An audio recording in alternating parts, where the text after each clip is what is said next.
2, 1.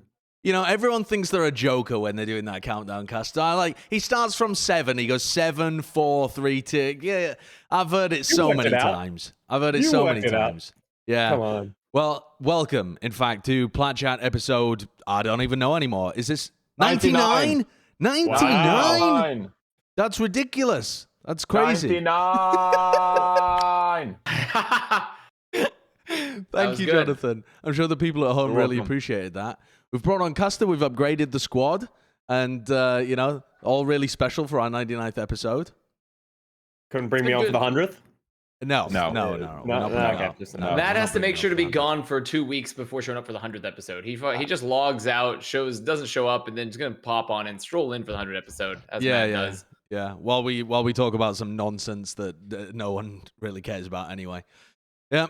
That sounds about right for a Plat Chat episode. I'll tell you what happened this week, though. I went and looked in the PO box. You know that PO box that we had announced like weeks ago, and I keep forgetting to check. Oh, yeah. Don't leak the address. Don't. Oh well, it's a PO box. It's a PO box. The PO you can leak the address as much as you like. I just saw you with like a package, and I freaked the fuck out because you've leaked our address before. That is in fact the entire point of a PO box is that it doesn't matter if you leak the address because it's divorced from the place in which you live. I just got or do PTSD. business. I got bad PTSD. But I got a personal. Someone sent me stuff in this PO box for my stream, and it was 100 tiny dinosaur skeletons from Amazon. Just ridiculous stuff. I thought it would be more profound, if anything. But this one has a letter, so I'm going to read out the letter before I open the package, and we'll see what they. I can't even extract it. What the? All right. Well. Hopefully. Have you opened a package before? Yeah. It's... Wait, there isn't a bloody letter. It's just a piece of paper. Is it the shipping details? Or yeah, is it it's just got the address on the front. I thought it was a letter that they'd strapped to it. Okay, well... Okay. Well, I've been trolled. I thought that was going to be a nice, letter that's like, wow, I really appreciate you guys. Thanks for not having Matt on this episode. Something like that. Something really heartfelt. Man, you really thought you're hot shit, huh? They were going to give you a whole letter and everything. But no. Wait, no, there is a letter. There's a letter inside the package. Okay, well, there is a letter. It says, for the Plat Chat crew, which is, for the purposes of this letter is the 4 of us. So, okay, I think this is actually for Avast because I've opened it and it's got Boston Uprising. I've never opened this, by the way. I have no idea what's inside of it. If it's TOS, we might have to cut the recording. Well, take a look at it first. Just give it a quick scan. All right, quick scan over. For starters, it's got a little Boston Up thing inside of it. I don't know whether you can quite see that. Okay. Like the little radio. What is that? It's a tape. I forgot what those were. I've only seen those when I was like 5 years old. Oh my god. Wasn't there an Overwatch personality that did like those tapes? Like in 2019 or something? What do you mean? Like cassettes? What do you mean did cassette? What do you mean did Yeah, cassettes? they made like Overwatch leak cassettes. I'm Googling this now. Really? I mean, I don't remember that, but all right. I'll try and prop that up somewhere. Yeah. And then a picture of Gamsu, Winston? I guess. Yeah, Limitless. Limitless did. Well, it's not a picture of Gamsu. That's Winston. Well, Do you think 5 Gamsu name looks changes like to Winston? Gamsu as well. Why do you assume Gamsu? I'm trying to help Avast, I'm trying to help Avast. Oh, there that's you what it go. is. Oh, wow. Limitless, yeah. Oh, that's really cool. So, yeah, it's a piece of merch from Limitless. Okay, here we go. All right. Dear Plat Chat. All right. Dear Plat Chat, I can read. As the previous social media manager of the Boston Uprising, of course, the first thing coming through our box is a promotion for one of the teams. I've amassed an unusual collection of Uprising-related gear, including, and they've listed all the things in here, these Uprising sunglasses. Okay, these are blue sunglasses, and they say Boston Uprising on the side of them. Very nice. But I hope they sent you your own Gillette razor like I have. I have a Gillette razor with my name on it. An uprising pennant from the Fantastic Fanatics store. Fantastic is underlined there. Really big fan of Fanatics. What is a pendant, though? I don't even... Well, a pendant is just... Isn't it just a necklace? I don't know. A key ring? I'm trying to... Oh my god. Oh, wow. What is all of this stuff? I don't know where the pendant is, to be honest. It's probably underneath that somewhere. What's in my hands? This is a pendant. This is a pendant? No, what is the other stuff next to the banner? What's the two small things? There's two smaller things on the table. A pendant is like a trinket, is it This- not? Yeah. This is like a glove. I know a Okay, pendant is like a well- trinket, but I can't see a trinket. Maybe anywhere. that's the pendant. Maybe that is the pendant. Maybe that is maybe the Pendant. flag. Oh, this is apparently a pendant flag. There you This is go. called a pendant pendant. flag. flag. I didn't know that. Okay. Oh, a Right. pennant. Oh, pennant. I my misread. God. Oh, I my misread it. It says God. pennant. Oh my god. Oh. You told us you could read, and you lied to our faces. I mean, I'm not gonna lie. This is pretty cool. I actually really like this. This is fucking dope.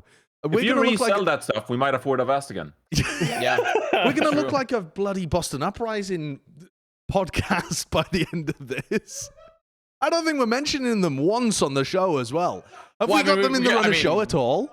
Their logos all over. Right? I don't think So we're that's planning to fine. talk about them once. An Uprising gamer glove. Josh, this might stop you from feeding if you wear this when you stream. Yeah, this could be good for you. What? Yeah. I don't. Well, hopefully this glove is from a previous year, not this It's year's so Boston Uprising. small. I can't. Oh my word! Suddenly I have the power. Holy- You know they got 3-0'd by Vancouver this past week, right? Yeah. Oh yeah. Oh, okay. But that's what I'm saying. I'm okay. hoping this glove, maybe the glove was made earlier before the recent performances. I can't you take know? it off. It's so tight. Okay, let me move on. Now you've been trapped. You can't get it off now. The Haitian homie who sent this in says, or Haitian homie says, no idea where the glove came from. Doesn't know where they got that. A set of limited run upper deck trading cards, including Legends of Owl, like famed Diva player Blase and Boston's most recognizable Tracer player, Stella. You all remember Stella? Oh, I yeah, like there we how, go. I like how I don't even get to be on this list anymore. I'll tell you who's on the list. So I'm just gone. The reverse sweep streak. Does everyone remember that from 2018? Alamong from Brazil, the Lucio Alamog. player. Color Hex, Fusions, Stella. Blase in the third kit jerseys, which all just disappeared. I don't know where they went. The first perfect stage, and Boston takes down LA. But it doesn't specify which LA team. It just says Boston Had to have takes been the down LA. Gladiators. Had to have Just been the LA. Gladiators. Yeah. Okay, all right, pretty good. What else have we got in here? A sticker from Limitless featuring some guy named Jerry and Boston Monkey, which is this. I pass these relics of Owl's best team onto Okay. you for safekeeping. Hashtag Boston up. Hashtag future 2021 champions. Oh, don't tell him. Don't fucking tell him. Hashtag hopium. Oof. Yeah, this was sent. Remember, this was sent before this weekend, I assume, if it was already in the PO box. So, yeah, it yeah. was. This was sent a while back. Do another Plat Chat live so I can win another 1v1 against you in person. Thanks for the gold medal. That was from our show in 2018 before 2019 before COVID hit and we all had to go inside and just hide ourselves away like hermits. That's pretty cool. There's some merch here that I'm gonna keep, and I'm gonna wear these glasses for the rest of the episode as well because They look cool. Nice. They look good on you. Yeah. Well, I appreciate that, Haitian homie. Thank you very much. And yeah, the PO box is open. If anyone else is interested in sending us some relics of the past or other nonsense that you have hold of, then please do. We'll put them up somewhere around the Relics studio. Maybe of not the everything. past. Yeah. You already got 3 relics of the past right here. Me, Johnny, and Avast. Oh, I like that one. That's a good one. I love it. I love it. All right. Well, on to some serious news, right? We've been starting all of these episodes recently. We talk about the heinous shit happening, or the heinous shit that has been happening. I don't want to say that it's, currently ongoing because a lot of this stuff is from the past, but the heinous stuff that's been happening within Activision Blizzard recently. And so some of the recent developments within that story have been that JLM Brack has stepped down, or, forcibly stepped down perhaps, from his position at the top of Blizzard. And there's now 2 new co-leaders. Mike Ybarra, I believe, is from Xbox Live. He was part of that project at the beginning of Xbox. I'm just trying to pick these things up from different talking points online because I don't know these people at all. And then Jen Oneal was... What was Jen Oneal involved in? She was very highly rated as like a leader within some portion of the company, wasn't she? But I can't remember exactly what. Can someone refresh my memory there? I think she's been part of she was like a vice president of development and has been like a senior developer leader for a while. with the company and then moved into this role. Oh with yeah, Mike. it was Vicarious Visions or something, wasn't it? The Yeah. former studio Yes. that Activision Yeah, so she was bought, already a so- senior developer for them for a while, I Yeah. believe. Obviously, change like this incredibly important to actually have people taking accountability and being removed from their position as a result of the stuff that happened underneath them. But at the same time, Jalen Brack was not even presiding over a lot of the stuff that was mentioned in the lawsuit. So it's more important from my perspective, at least. It seems more important that Mike and Jen actually do implement policy changes that are positive, right? Like, it's not just enough to have a changing of the guard. You have to actually have some kind of policy change that produces meaningful culture change within the company. Yeah, absolutely. It seems from I've tried to gather the vibe on these people online because, as you, Josh, I had no idea. But it seems like people are pretty optimistic on both of these individuals and optimistic about where they come from, what they can provide to the company. I believe I read some letter somewhere that they sent out to the company as well, and there was some promising stuff in there and how they want to take action and make change within the company for policies. It's been a tumultuous past week as well for Activision Blizzard because the head of HR stepped down. Frances Townsend, who we discussed as well, stepped down from that Activision Blizzard Women's Network position Yeah, that she still had. working at the company, but she's no longer yeah, head of yeah. like the women's support network thing, which Yeah. is So there's a Yeah. lot of change undergoing, but it seems like from Jen Oneal and Mike Ybarra in a way, I've heard a lot of good things about these two. So I'm looking forward to see what kind of change the company can undergo internally. yeah. Yeah.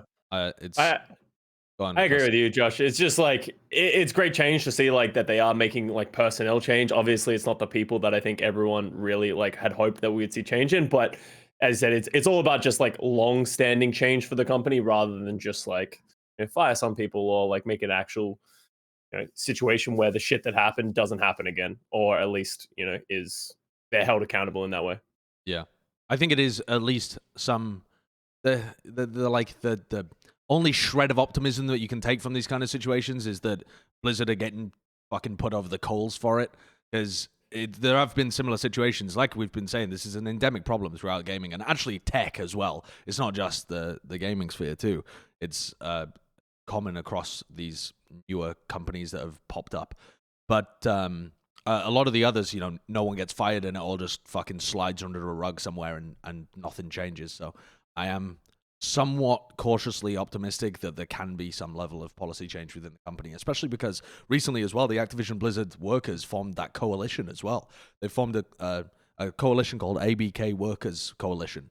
It's not like a specific strict legal definition like a union as far as I can tell. It's just a group of the workers that have got together and are trying to use the collective bargaining of the fact that they're all working together to push for stuff.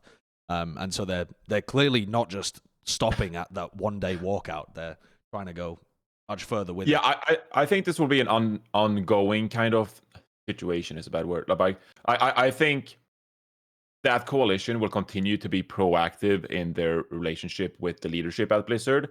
And based on this and the people behind it and what we've seen from them so far these last couple of weeks, starting with the walkout, of course, and the letter they sent out, it feels like this is a good group of people that is going to continue to have conversations with leadership and actually want some change. So this seems optimistic to me as well. Yeah, I like the fact that they've banded together. It definitely seems like they have the right idea of what they want to do within the company. Definitely. Good.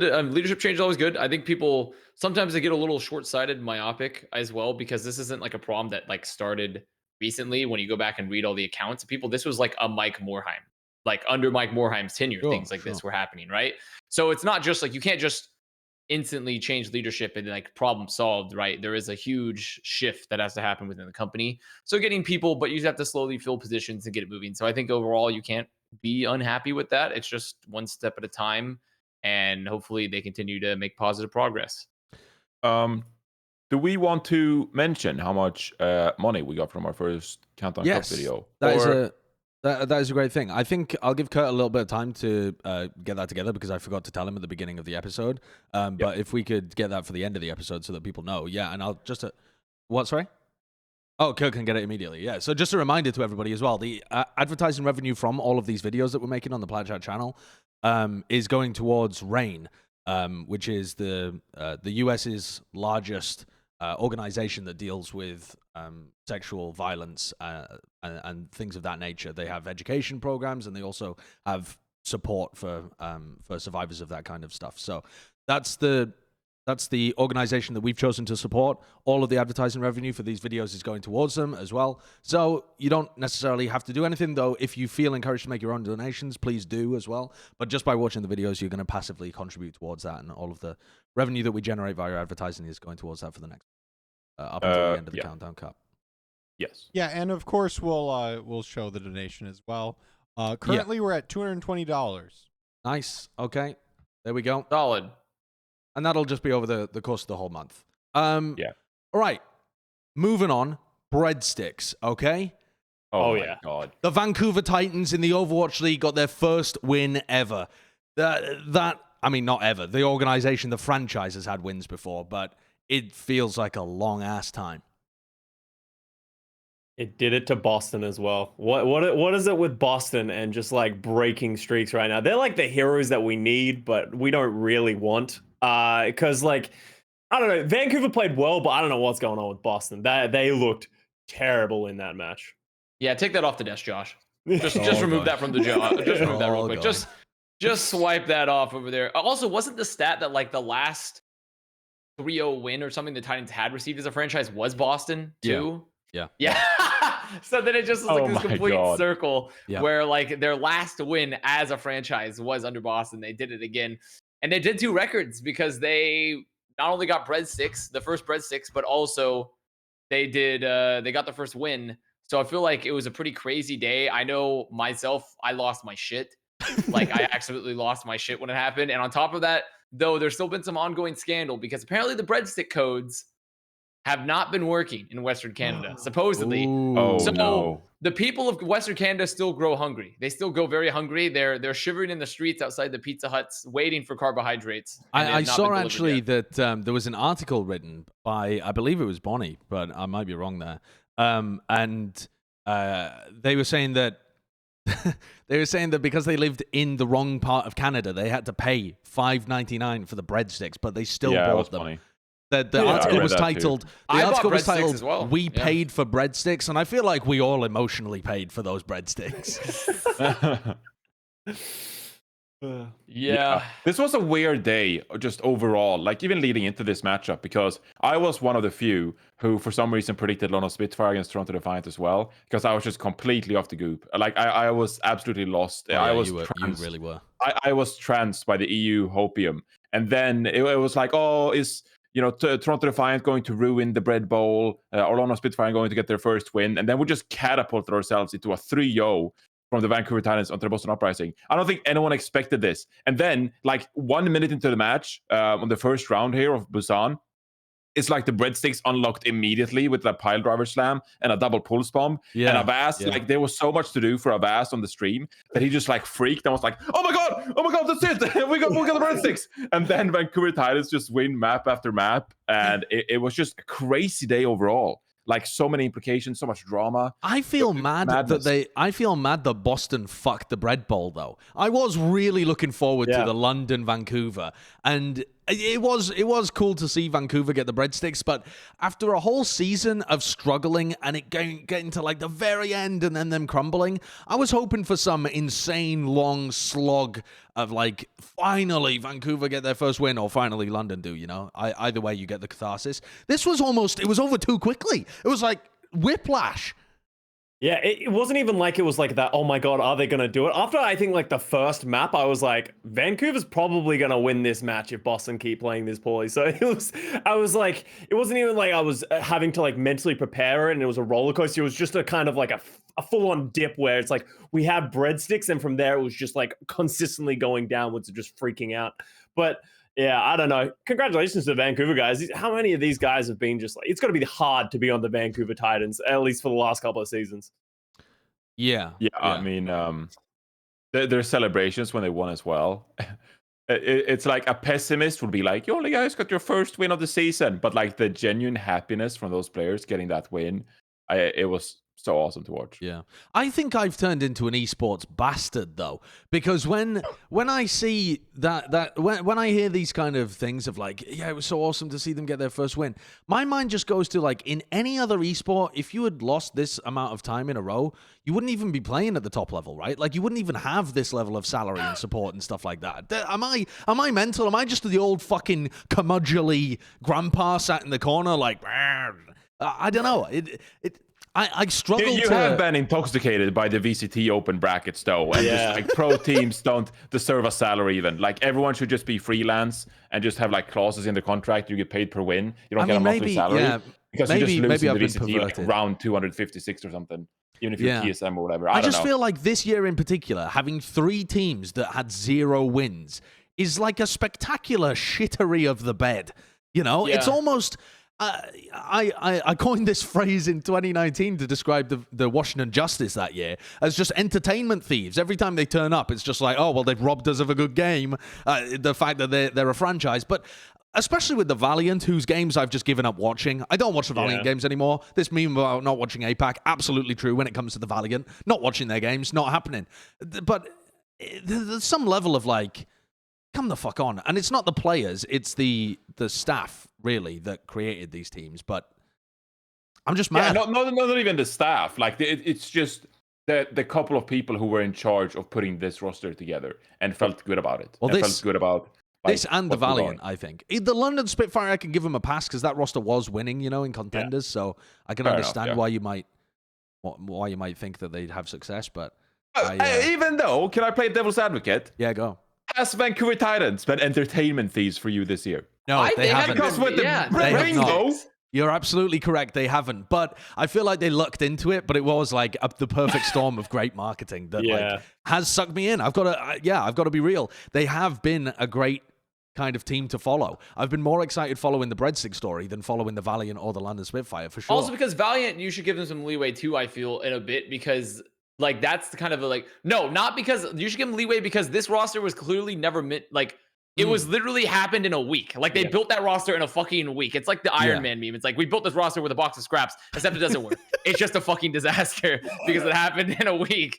Like, so to me, I actually still give Valiant, like the players and staff on Valiant, a pass. Like not the management. Sure. Not Immortals. Fuck you, Immortals. Go fuck yourselves. But like overall, like this, like the actual Valiant team, they were never in a position to succeed ever. By the way, the Valiant ostensibly moved their roster over to China to take advantage of live events happening over there. Don't think they played any, did they? Doesn't happen. I mean, their roster was too sharp. No, they played one. Didn't they play one of the homestands? Did they? I think they did, right? Did they play like the Spark homestand or the chart? Really? Okay, I don't remember, but that might Maybe also I'm misremembering. No, they did. Referring to my earlier point. Yeah, they did, right? Yeah, because I thought they did. Shanghai or something. Yeah. Right. Referring to my earlier point, I haven't been watching their games for a while, so probably just slipped under my radar completely. I do have one final thing that I want to do on this Vancouver topic, actually, is I want to order a fucking Vancouver pizza. It's not going to be from the hut, all right? Because no. But and also we're not living in Canada. Josh, I have ordered a pizza. I just want to give you a heads up. Okay. I got the Linkser pizza. They do not do roasted garlic in the US for some reason. People were telling me I had to call the location like it was like a secret pizza menu option to ask for roasted garlic because it wasn't on the website. Called and asked, they don't do it either, so can't get roasted garlic in the US. Okay, well, let's not do the Linkser pizza then, but what about the other pizzas? Everyone on the Vancouver Titans came up with their own pizza. We've got to order one of them, and I'll order it with some breadsticks, and it'll arrive at some random point during the episode, and we'll interrupt it for a pizza review. Did Teru do a pizza? Teru did. What was Teru's pizza? Teru's pizza is chicken, pepperoni, onions, and black olives. Yeah, I've just realized that I might be... Yeah. Okay. Because I had to order a pizza that had black olives because I hate them, and that was part of the bet of them winning. Was like I had to get a black olive pizza from one of the players, and so Linkser and Terrors are the two with black olives, and then Fried's is like half sauce, of course it is, half cheese with like I think it's like barbecue chicken or something, or maybe I'm missing. Maybe it's Dalton's. No. I can't remember exactly what Fried's is. So there's like a collection of all the Vancouver Titan player pizzas. Americans and North Americans have like a weird fetish thing with barbecue chicken. I don't get it. I don't. I don't really think don't. it's a fetish. I don't think they're like rubbing barbecue chicken on their No, nipples. there like... definitely are. There definitely are people like that, Josh. Don't underestimate. Okay, I've got the setup here. Build your own 14-inch pizza, and I'm ready to plug in one of the Vancouver Titans pizzas. What?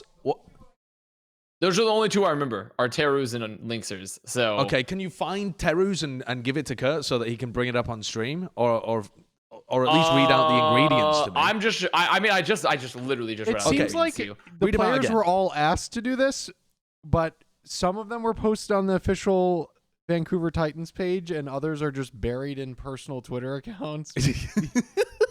What a great promotion! Let me see. What a fantastic brand activation! I just Googled Vancouver Titans player pizza Teru. Can't find it. I Googled it. There's no keywords that pop up. There's literally zero activated. So all I know is the ingredients for it, which is chicken, pepperoni, onions, black olives. But did it have a tomato base?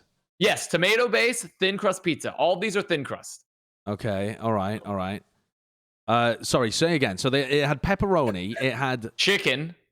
All right. It had onions. All right, red onions. Yeah. Oh, what I else? love onions. And then it had black olives. Black olives. All right. Yes. Okay. That sounds good to me. That's the Teru pizza. All right, the Teru pizza is getting ordered. I don't know whether they have any breadsticks here at this place. So maybe we won't have breadsticks. I go to a pizza place doesn't have breadsticks. It's just bread. They got garlic knots. I guess that's bread, right? Is that good enough? Why don't you just want to order from the actual hut? No. No. Well, let me tell you, actually, that's good because I had half of a medium Lynxer pizza and it boomed me into the next dimension. It literally boomed me into the next. I ate it. I roasted my own garlic too. I had garlic in the house. I roasted it and put it on the pizza because this pizza has roasted garlic on it. And so they don't do that in the US. They only do it in Canada Pizza Hut because Canadian Pizza Hut is just superior for some reason. So I put it on. I ate it and it felt like I ate a brick. About 2 hours later, it felt like I'd eaten a brick. So, all right. It says that this pizza is going to get here in like 35 minutes. So we're going to be halfway through talking about something, and there's going to be a knock at the door, and we're going to have a Teru pizza that I can share with you all. Wait, before we move on, because I saw Bren's like video of him ordering the breadsticks. Is breadsticks in the US, it's like a big pizza that you just like pull apart? No, that was just the place that he ordered from. That's not a Pizza Hut. So what breadsticks are what I'm thinking of, right? Like those fat little long ones that look like a breadstick. They're a stick of bread, Custa. Yes. They are a stick of bread, yes. So what did Bren order? Bren ordered breadsticks, but what they had done is they'd made a cheese pizza and sliced it into sticks. And that was it. That was their version of breadsticks, was whatever pizza place he'd ordered from. Apparently there is no, strict hard and fast definition. People are just playing fast and loose with it. So the U.S. government hasn't stepped in to regulate the breadstick industry yet, which is despite the cries for help from everyone, just saying that when they need help in some standards, they haven't done it yet. Now, I want to ask all of you, when the Vancouver Titans won against Boston 3-0, were you riding on the hype train? Did you believe they were going to win against the Washington Justice? Yes. Wait, this is his breadstick. What is that? It's just a cheese pizza. It's literally just a cheese pizza. Yeah, that's just a cheese pizza. Also, if you just put the red sauce on top, it is just a pizza but backwards. Which is just well, I mean, wait, but is there no base on that? Was it just cheese on top of the bread? Yeah, that's just cheese on bread. Oh, okay. Yeah. So yeah, it was a pizza backwards. Okay, yeah. I thought it was just a straight up cheese pizza. Like it had marinara sauce like on the base too. I thought they had given him a cheese pizza. No, not quite. All right, Avast, did you buy into the Vancouver Stonks against the Justice? I did, but I wasn't so much buying into Vancouver. It was more so being so incredibly low on the Washington Justice that I do not think that they could, like, essentially they would trip and fall on the way from the practice facility to home because I just don't believe they're coordinated anymore. I put out a tweet saying that they were technically the worst team in the West because they'd gone 0-9. They hadn't won maps off anybody. Even the London Spitfire had won a map from somebody. They'd won 2, I think, one in each of their matches. And it did look devastatingly poor for the Justice. But Jonathan always believes in the Justice, doesn't he? No. He always believes. We've got a little segment here called Reinforces Relationship with the Washington Justice. Wait, what? With the Washington Reinforces Relationship with the Justice. Oh my God. Talk to me. It's like therapy. Look, okay, no. I could totally have seen Washington Justice lose. Like, I didn't predict Washington because I thought they'd win. Like, I could. Me and Custa had this conversation on the Saturday. They lost to Toronto Defiant. Yeah. It's like if you were in the position of Washington Justice, you're 0-9, and now you have to deal with the pressure of playing against the Vancouver Titans. Like, that's unreal pressure. So I could have, I mean, Assassin didn't have the best of games, but I could have totally seen them just like muck it up completely because they fell to the pressure of playing the Vancouver Titans. Everyone was talking about Vancouver. The hype was unreal. If Washington had bought into that sentiment and like choked, I could have easily seen them do that. But you wouldn't do it. I was just, you couldn't lock in the win for Vancouver. I saw you tweet. You tweeted as if you were predding Vancouver 3-0. Yeah, and then you couldn't do it. Us.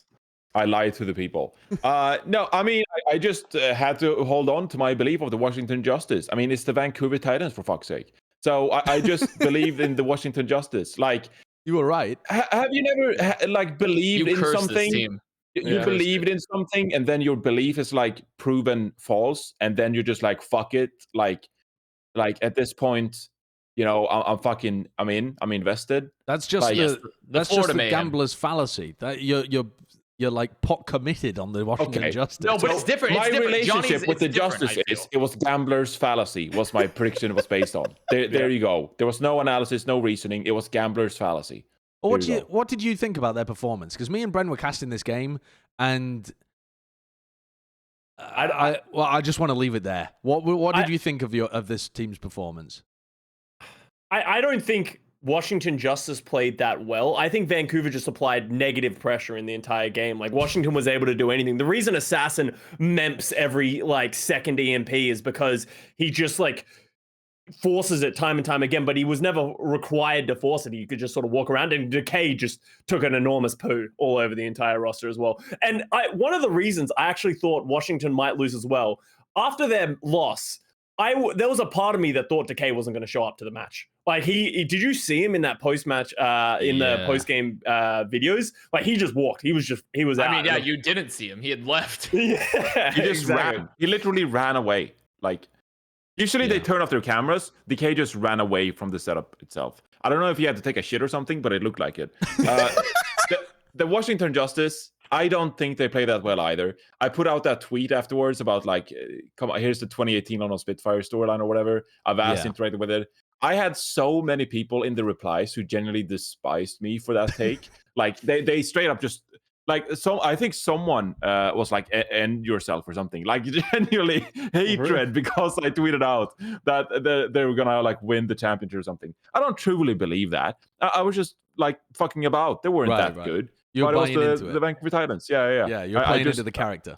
Johnny, when I responded to that tweet, yeah. by the way, I was not in a good mental state. I had predicted for the Vancouver Titans to win, and they had lost, and I had like 3 or 4 drinks, and I was in a goth costume. Yeah. And so it was just, it was not like my a long best day for Avast. Yeah. It was not my best moments, honestly, there.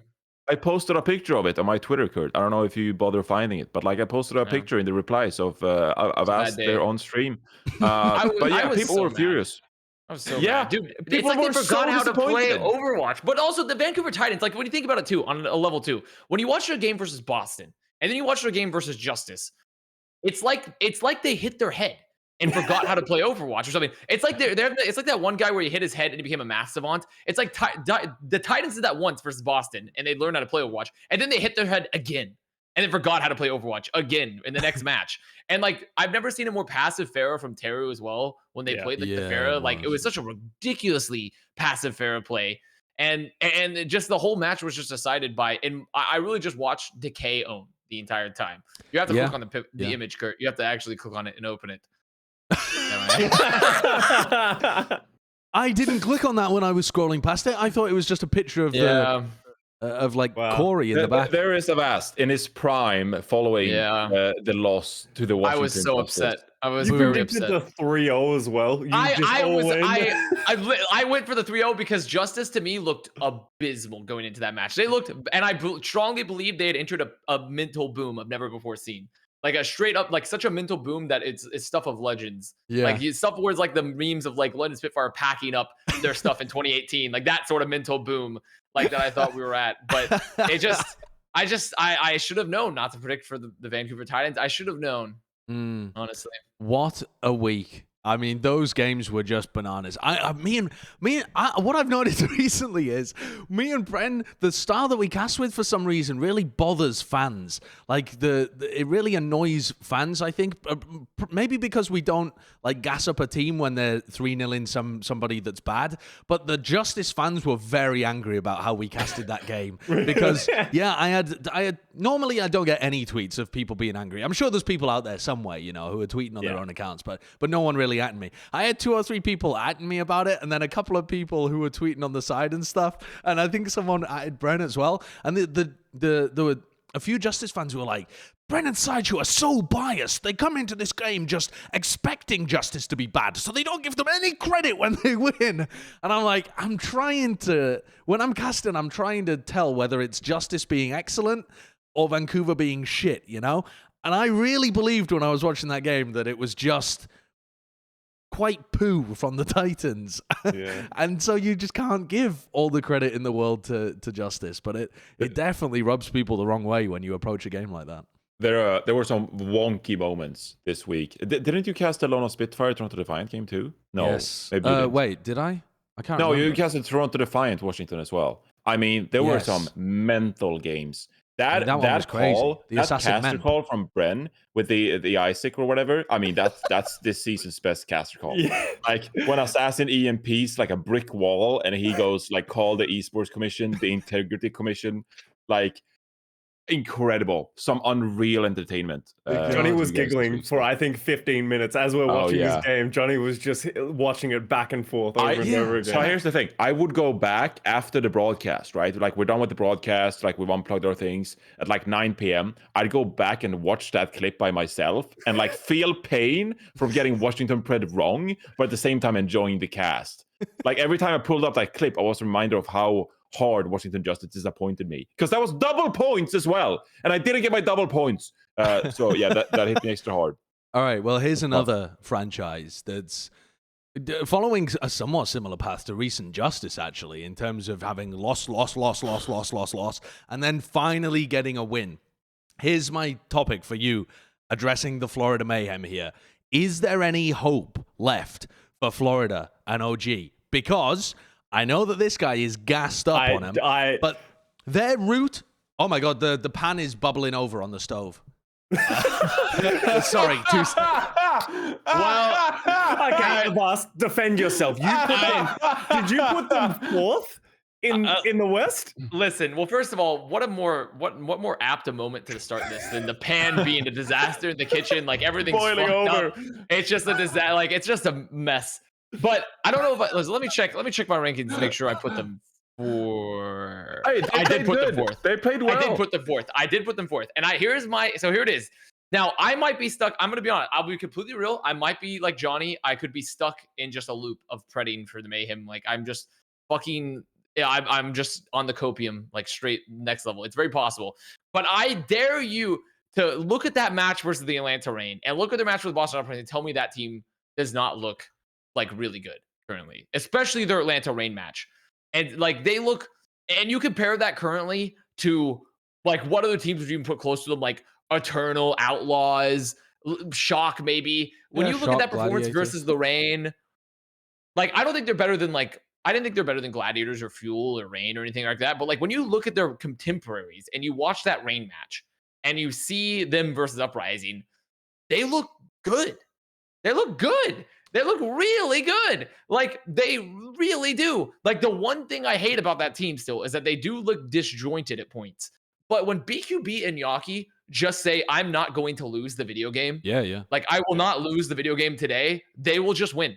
I straight up believe in that DPS duo so hard. Like just so fucking hard when they're like on it and they're just like feeling really, really good. Because Yaki for me would be like, if I'm building a super team, Yaki's one of the BPS players. Oh, he's crazy. Yeah. So he's absolutely world class. I just think they're crazy. But all of this doesn't matter unless they make play-ins, because they have literally fucked their season so hard that they are now on the outside looking in for even a shot at making like the bracket. They're one of the 3 teams in the West that isn't currently even going to make the bracket. So it doesn't matter how good you are. They're like the Vancouver Titans in 2019 where they're just taking a turd on everybody, but it doesn't Sorry, the Washington But all they Justice have to in do, they just have to 2019, win two stage matches. 4. If they win two matches here, they're in. Or if they go to Countdown Cup and make like third and get a league point, they're in.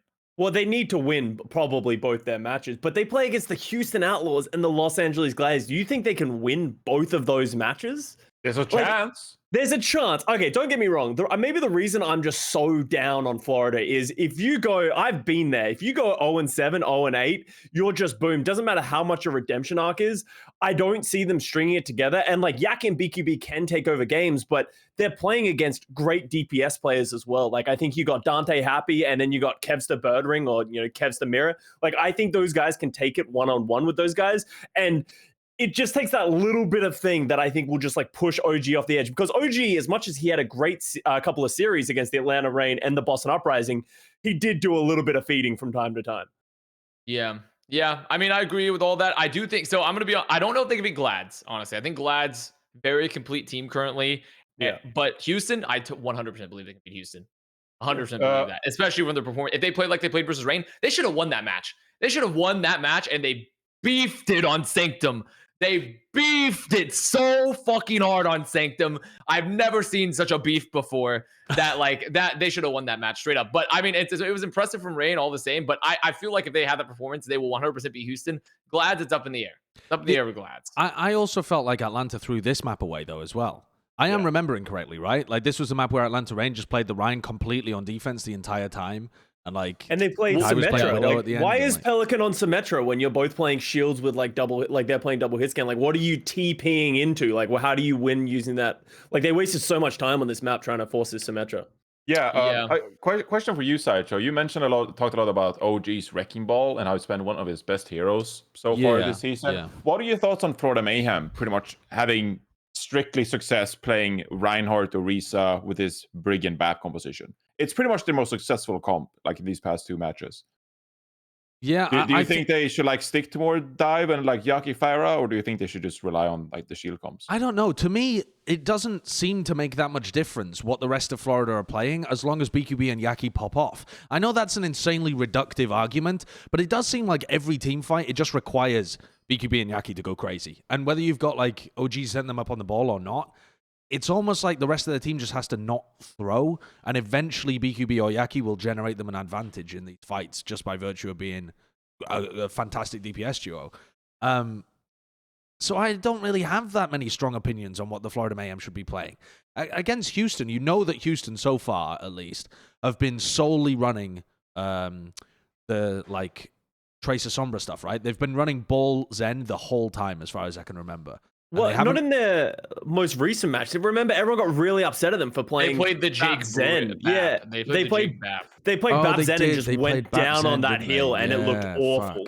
Forgot about that. Yeah, because in my head, I was thinking they haven't played any Farah, but they have actually played some of that. Yeah, I actually think that Florida Mayhem, when you watch these fights too, I actually think they understand their win conditions relatively well, though, on the comps. Like, when I was watching this particular map as well, like, yeah, did Mayhem's comps or Reign's comps kind of be wonky? But Mayhem really did a good job of understanding, like, okay, we need to, like, we're nowhere in our ult disadvantage. We need to be aggressive, right? Because we need to take the space tonight. Like, I feel like Mayhem, their tanks were really understanding like how much space they need to take and like what they need to do in that moment to like set up a good win. Like right here, holding really aggressively, knowing that they have the rally advantage, they can put them here and just drop the shatter. Even if you don't get any kills, you can get the lamp out, right?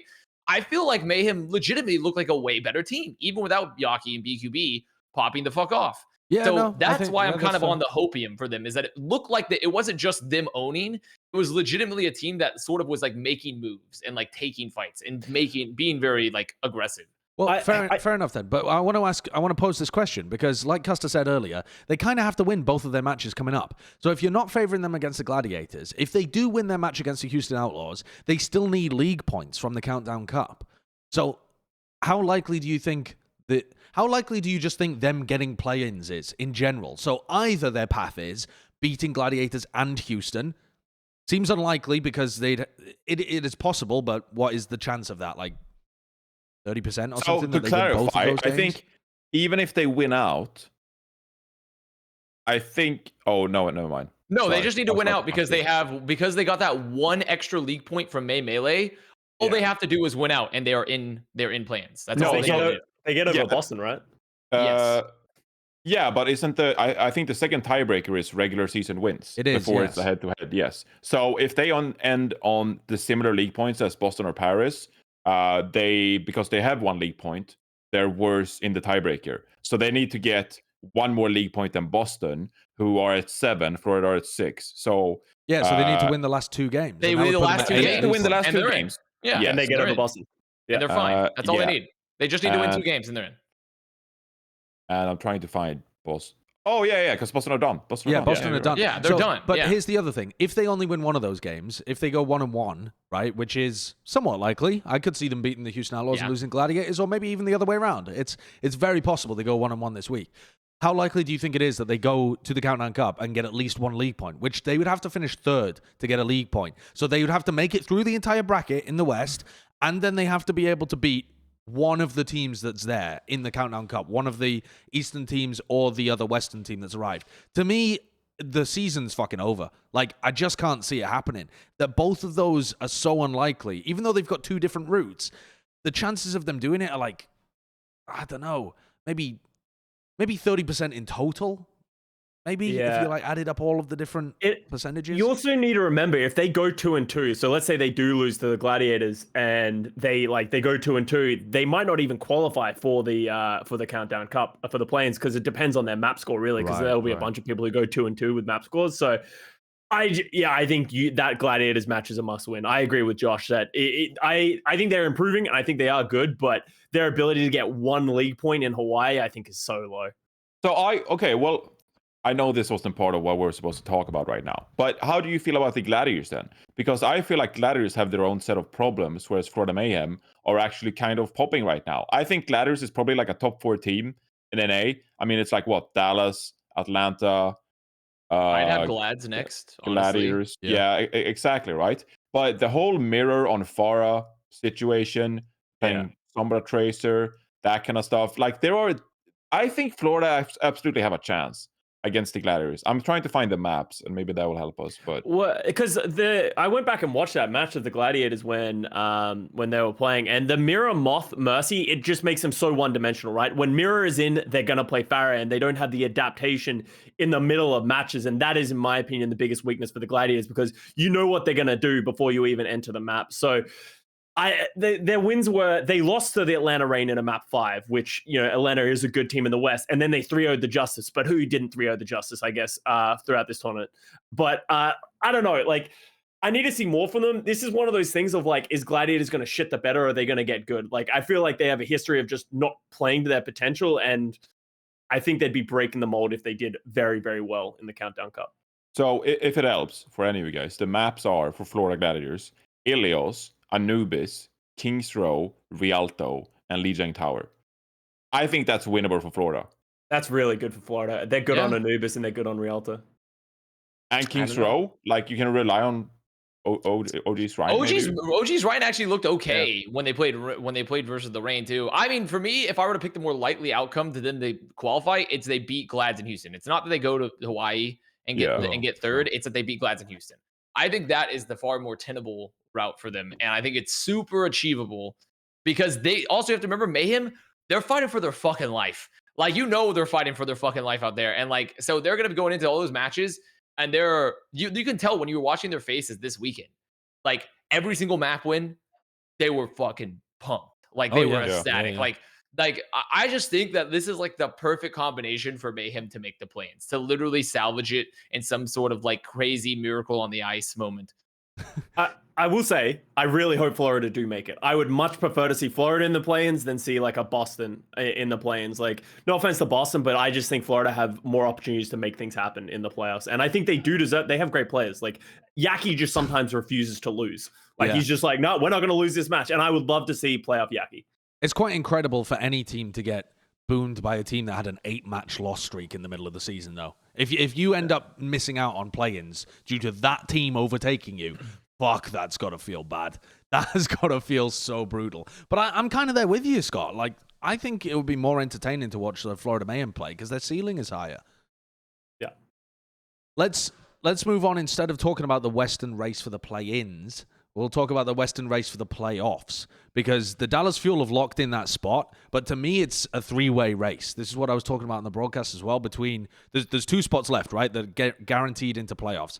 And to me, it's between the Atlanta Reign, who are current frontrunners for it, then the San Francisco Shock and the Houston Outlaws. The Gladiators are lagging behind. It doesn't really look like they've got any feasible opportunity to leapfrog multiple teams and get up the top there, unless they do insanely well in the Countdown Cup. But it seems like a 3-horse race with Atlanta, Shock, Houston. Which of those 3 do you feel more confident about? Because even though the Atlanta Reign are winning right now, they still need probably some level of league points to be able to secure it because of that tiebreaker where it's actual regular season wins that end up boosting you through. Yeah, so if we look at the standings, these do not show these don't show league points fine. on over.gg, actually. It's better to look at the league website because over.gg hasn't been updated in a long time. Or Wikipedia is good as well. So Atlanta Reign, they're second right now with 12 league points and 11 wins, and they're done, right? So they'll sit at 12 points unless they get a point from Countdown Cup playoffs, which they could. I mean, they're that good. San Francisco Shock are third. They're at 10 points, 2 behind Atlanta at 10 wins. And Houston are at 10 points as well with 10 regular season wins. Shock, to be honest, are in a really good position here. Because if they win out and get 12 league points, they have the tiebreaker over Atlanta Reign for the regular season wins. They'll have 12 regular season wins over Atlanta's 11. And I think they're playing Vancouver and Toronto this week. Oh, wow. Those are so winnable. Yeah. So winnable. So Atlanta almost, to secure their place, will almost definitely have to get a league point. In a way. Yeah. That's what I've been thinking. But also, they don't need to if the Outlaws beef it, right? Like there's three spots there. So the Atlanta Reign only lose their position if the Houston Outlaws and the Shock both win out. And the Outlaws do play against the Mayhem, and that is an extremely losable game. They also play against the Glads. Sure, and that's another.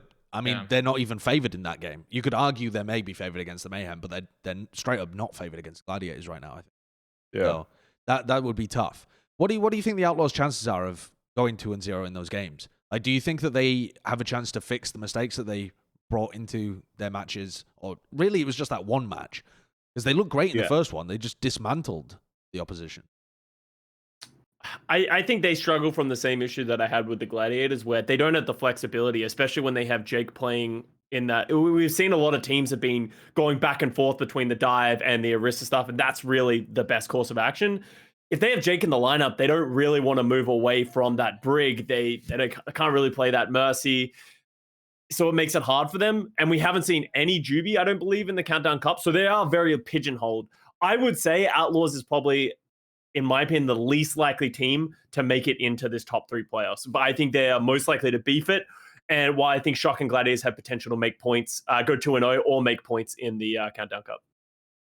Yeah. For the Gladiators specifically, they'd have to go 2-0, and they'd need league point, or at least one league point, perhaps multiple league points in order to like get their position. So they are firmly on the outside looking in. Yeah, but I think the Gladiators will beat the Outlaws in their head-to-head match. So that's what I'm contingency on. Yeah. Do you like the Houston Outlaws, what they're running now? Do you think that they should play more like the Florida Mayhem does with putting Django and maybe like the Reinhardt and the Orisa? Should they play more like Brig Bap? Or do we like what they're doing right now with Crimso, Thanks, and Jake Brig? And Django played a shit ton of Wrecking Ball, right, in week 1. I feel like they can't play far either, right? Like, we haven't seen Farah Mercy from them, Jake playing the Mercy at all. And I don't think that's a great move, maybe, compared to some of these top teams. It feels like a team that still has stuff to figure out in this meta. But they came into week 1, so, you can't be too harsh because everyone was weird in week 1. But it feels like they're a bit unproven in that regard, I feel like. Yeah, I think the Outlaws have had enough time to be able to figure out what was going on. I don't necessarily think that they have like a huge amount of depth in their roster, but if you bring back Juby to play the Brig, and you can keep that level of quality in your backline reasonably high, and then you have Happy and Dante, they're probably not going to play Faracoms, but if they can flex over to playing like Happy on some level of long-range hit scan has been pretty effective. He could play the Hanzo as well. You've got some level of flexibility there where you can mix and match your style. You don't have to be rigid and stick to one thing. I think they came in with a bit of a like stiff read on the meta. They started in that first match and all they were playing was just the ball Zen Brig comps, and then they swapped it up for that second game and they were playing like BAP Zen backline. Unusual, I think, and it really failed to deal with Pelican. But at the same time, they're playing against the Atlanta Reign, you know, like they're a good team, and Pelican was on a fucking heater that game. I don't think that I'm not personally too low on the Outlaws. I think the thing I want to see from the Outlaws is we've seen a lot of Hanzo from a lot of the East, and even the West is adopting a bit more. I want to go back to the Happy Hanzo. You guys remember that in May Melee, and it just like single-handedly won them a match? I think they could easily go that way. Put Happy on Hanzo, Dante Tracer, and play more of that Orisa Ryan. Like, we've seen teams, specifically the Florida Mayhem, make that work. Outlaws can definitely adopt that, and with that, they can keep Jake in. He can play the Brig, keep doing the calling like I'm sure he's doing. I think that could be a good look for them. Yeah, I tend to agree with that. I think overall the Outlaws are like, I don't even mind the Briggs in either, because I feel like Jake's Brigida was solid. Like, it was perfectly fine.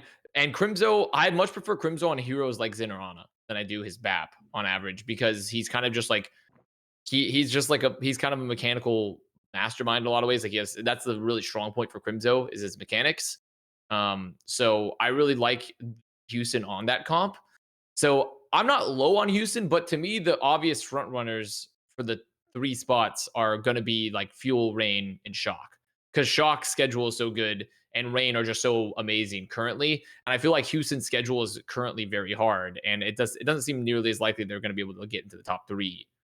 I was just looking up a stat here that before their match where they lost to the Atlanta Reign, they were 12-2 on maps where Jake played. Despite the fact that like Jake was coming in and playing this like weird looking Mercy at various times, and you know his Brig had some. But most of those were on Brigidas. Most of those maps were Brigida maps. But also I feel like the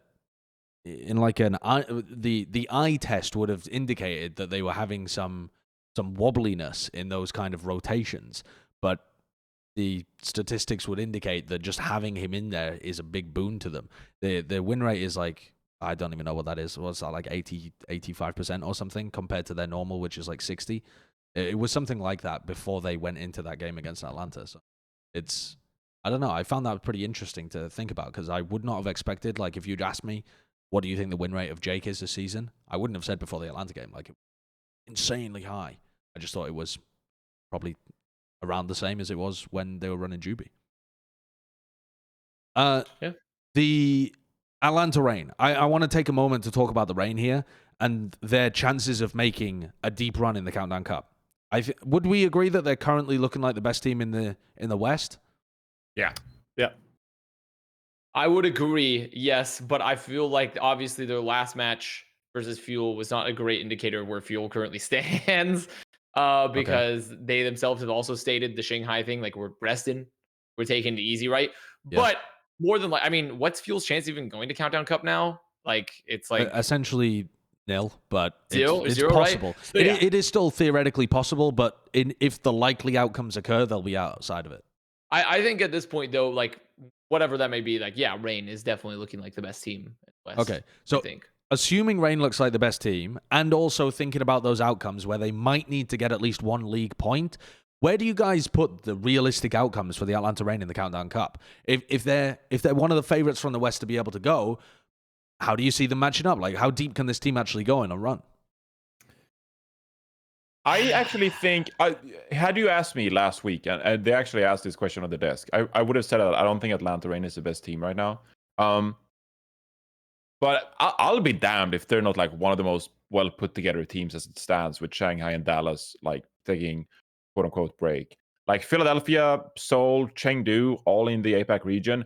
I would have probably said that Chengdu is the best team. Just because we saw what we saw from them in the Summer Showdown playoffs.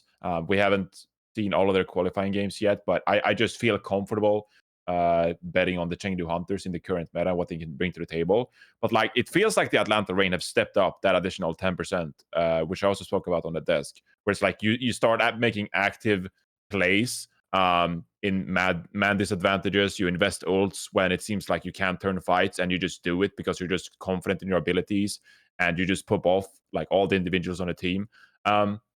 It feels like Atlanta Reign has added something that they didn't possess in the June Just in the Summer Showdown. So they're probably the favorites at this point. You think they're the favorites for the Countdown Cup? I mean, who else would you say? It's like them or Chengdu, right?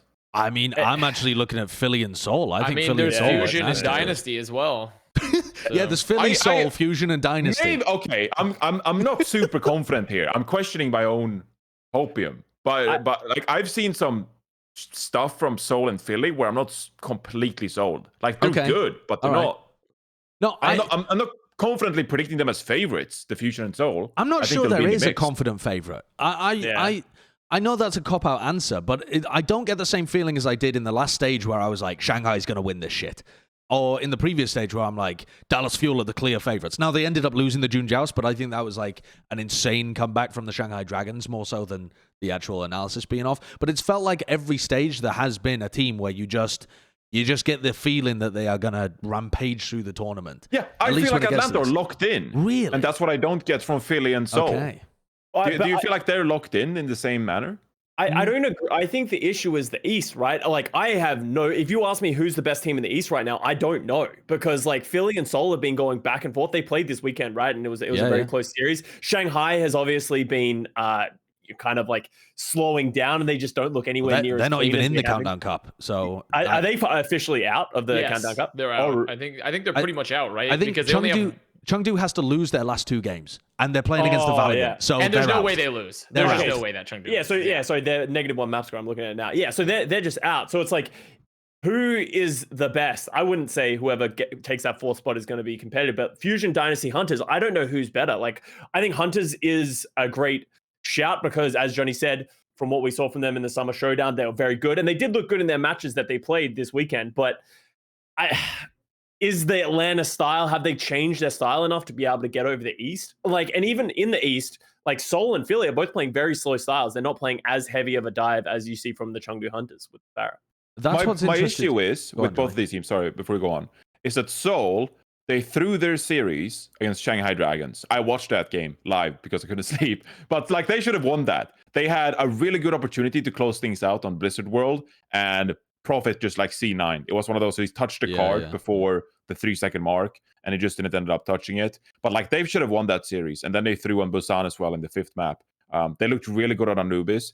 Philadelphia Fusion, they should be 4-0, but they also threw their match against the Seoul Dynasty. Like they looked really bad in those final maps against Seoul, and that's why both teams are 3-1. So there's some stuff. Yeah, they look really promising. They look really good at times, but I'm not confident in them as favorites. So because of those 2 matches, really, where these teams look kind of shaky, there it is. I feel like Chengdu and Atlanta are the only 2 teams that I confidently know that they'll play at a very high level pretty much every match. All right. Well, we're taking a small interruption here. Small interruption. This is a Teru pizza. All right. What? Oh, let me show you without throwing it on the table. What do you think of that? I think that looks pretty decent. It looks solid, honestly. That looks pretty good. If that pizza was at a party, that would be the pizza I'd grab. You know? If there was no black olives on it, though, it would be amazing. You think black olives make it worse? I think black olives. I don't like black olives on pizza. I'm going to be honest. I don't like it. Oh, olives are so good. I used to hate them when I was a kid, but now that my palate has matured, they're pretty excellent. Throw a bit of pineapple on there as well.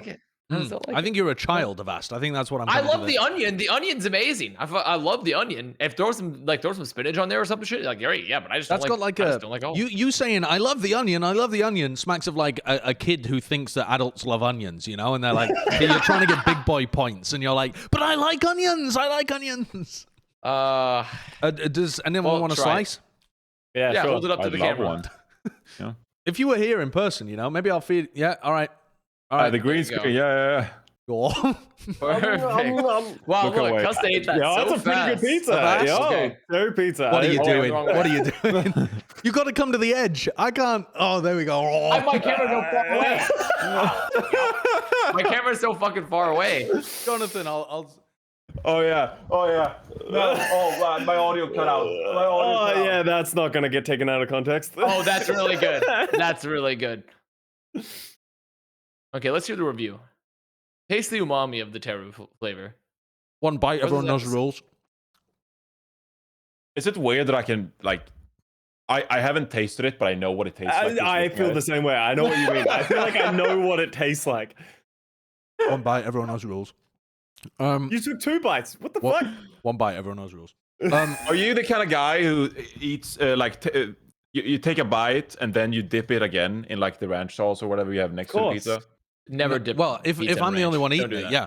I will say, I'm normally a vegetarian, so eating all of this chicken and pepperoni is gonna fuck my body right up. Oh my god. But it's pretty good. The chicken's good. I love the red onion. It adds that little bit of crunch on top of it as well. I don't think it needs the pepperoni. I'm going to come out and say it. I think the pepperoni Yes. is absolutely superfluous to the pizza as a whole. I agree. It would be perfectly fine with the chicken, the olive, the onion, and maybe, I don't know, can we theory Pineapple, craft another right? one? Yeah, I think you put a bit of pineapple in there, take away the pepperoni, put What? the pineapple. It adds that like No. little bit of sweetness to the pizza. No. I know this is a controversial take. Pineapple and black olives. Okay. This is Are you absolutely. a fucking freak? Yeah, you put the pineapple on there, and you put maybe some green pepper on there as well. You fry that up. take the Green pepperoni- pepper. Pineapple, yeah. green Yes, pepper, that's a and great black pepper. olive. Yes, it's a great pepper. Well, not the pineapple. I don't agree with the pineapple, but the green Okay. pepper, that sounds good. It's a good time. Trust me. Yeah, that's you know. I mean, you look pleased. You look pleased over there, Josh. You seem relatively happy. Listen, I'm telling you, this is a good pizza. Terry did well. Terry did well. Yeah. His Farah may not have been fantastic this week, but he's got a job as a chef. Anytime he likes. You think he cares? He won 1 game. He's over the moon Yeah, right now. he earned breadsticks Absolutely. for all of Canada. They can't claim he All right. did it for them. I'm not gonna eat this pizza the entire time while we're on because otherwise You want wanna to try the breadstick? disgusting. Well, the problem is it wasn't really breadsticks. I ordered the only Oh, it's the garlic. The nuts. kind of breaded thing. Yeah, it's a garlic knot. So I assume they used Avast's trademark roasted garlic that you just put in the oven. Probably not, because they don't put the roasted garlic on there. It's the garlic in the dough or These, something. Or like a I can tell garlic you, powder. these are absolutely slathered in butter. Oh my These god. are. That I can see it glistening. I mean, look. Yeah, that's immediately gonna clog an artery. I don't know which one, but it's gonna clog one of them. So I feel like this is not a breadstick. It's not even similar to a No, breadstick. It's no, bread. not really. Bread, but it's not a stick. Yeah. Nor are some breadsticks have the garlic butter like on it. So I mean, That has so much garlic butter on it. I mean, that is like that was difficult to bite into because it slid off my teeth. That's how buttered up that was. well, now you've tasted the Titans win, sort of. Yeah. Well, yeah, I've shared in their victory. I had to pay for it, as we all did, and Yeah. I enjoyed it. All right, very good. Where were we up to? Well, we were talking about Seoul. Johnny had made an eloquent case about how he well- didn't feel confident in Seoul or Fusion. Well, I want to talk about the APAC teams in a sec. But the next topic that I wanted to get into is what Avast was mentioning about Shanghai and Fuel. Now, Shanghai and Fuel have come out and said in multiple interviews that they are essentially sandbagging. They are deliberately taking it easy at the moment, taking a rest, possibly deliberately not going to Hawaii. My question here is, do you think there's a chance that it backfires? That they, by trying to chill out a bit before the playoffs, they don't kind of get the experience of playing against the best teams from the other region and get that chance to refine the meta that could be what's actually being played in the playoffs. This, even though it has hero pools, is going to be somewhat similar, it seems, to the kind of stuff that people would play even if there were no hero pools in it. All right. I think it comes down to the mentality of the team. I feel like you could see different results from the 2 different teams because one of the biggest things that players struggle to deal with is once you start losing, it's about not panicking, right? Like obviously they're going to get worse. They're not scrimming as much. If you just watch either of them play the games, they just don't look anywhere near as polished. Like they're not finishing things that they usually win. Their team coordination is a little off. They look like they're not scrimming. It's about when they get back to properly scrimming and really trying to focus, are they going to have that success quickly? And are they going to not freak out and start panicking of like, oh my God, we're losing. Are we going to start struggling in the playoffs? Obviously, I think there's like 4 weeks until they start playing their first like playoff matches or something like that, 3 weeks. So they do have a long time to ramp up. So I kind of like the idea. I'm sure for especially Dallas Fuel, who have had to travel back and forth to Hawaii this entire time, it Right. must have been absolutely a nightmare. Yeah. We've talked about this pretty much like every episode now for the past couple of weeks. So I feel like people know my take. The way can describe this so that people understand, it's like everyone knows what it's like to take a break from Overwatch for like, it can be like a month, 3 months, whatever. I don't know how often the viewers play the game, but you feel so much worse coming back to the game when you haven't played for a while. You're just like, everything just happens so fast. You're like tracking ultimates, like everything is off. Your aim, everything like that is worse off. The same thing applies to the professionals, not to the same extent, of course, because they keep playing, whether it's an hour, 2 hours a day, or whatever it is. But when you're such a ridiculous peak, like Shanghai Dragons, like Dallas Fuel, if you play the game less, you are going to lose some of that form. You are obviously going to perform worse, whether it's in scrims or in practice, because you're not putting in the same time, you're not as focused, you're not in the same momentum, not in the same form. I'm always worried about people getting back to their top form, getting back to their main melee June Joust form that we saw the Shanghai Dragons and the Dallas Fuel in. Because once you leave that like incredible form where everything goes well, everything's clicking, you're playing your best comps, all tracking, initiation, everything is on point. Getting that back, that can take like a week or 3 weeks. And if you don't find it, you start questioning yourself, like you lose some confidence. It's like, hey, are we going to find our groove? Is that going to come back? These are teams that have played together for a very long time. But if you take an extended break, and let's say we have a weird playoffs meta where it's like teams have to adjust, try some new stuff. We had Roadhog meta for a couple of years. It's like, the fuck do? You lose some confidence. We can't figure out the meta. It can be a slippery slope. So I'm always worried about teams taking time off. But as I said on broadcast, like, what the fuck do you do? If your players are burnt out, if they don't want to play the game, if they feel like they're performing worse because they're playing the game too much, you don't really have a choice, do you? So I'm worried, but they don't have a choice, I feel like. But I've got a follow-up question here as well. That's very pointed, loaded question. Do you think they're throwing to not get to Hawaii? No. That's such a time. Like, anyone, I think that's a very only dum-dums say like a team's throwing. Like, you could argue that like, oh, they're semi-throwing by not trying their best, right? But at the end of the day, like, taking it easy is not the same as intentionally trying to lose. It just means that you're not as prepared as you could have been. That's really all there is to it. So, I mean, I'm fine for it. I think in this case for the Fuel, though, it's more worrying, right?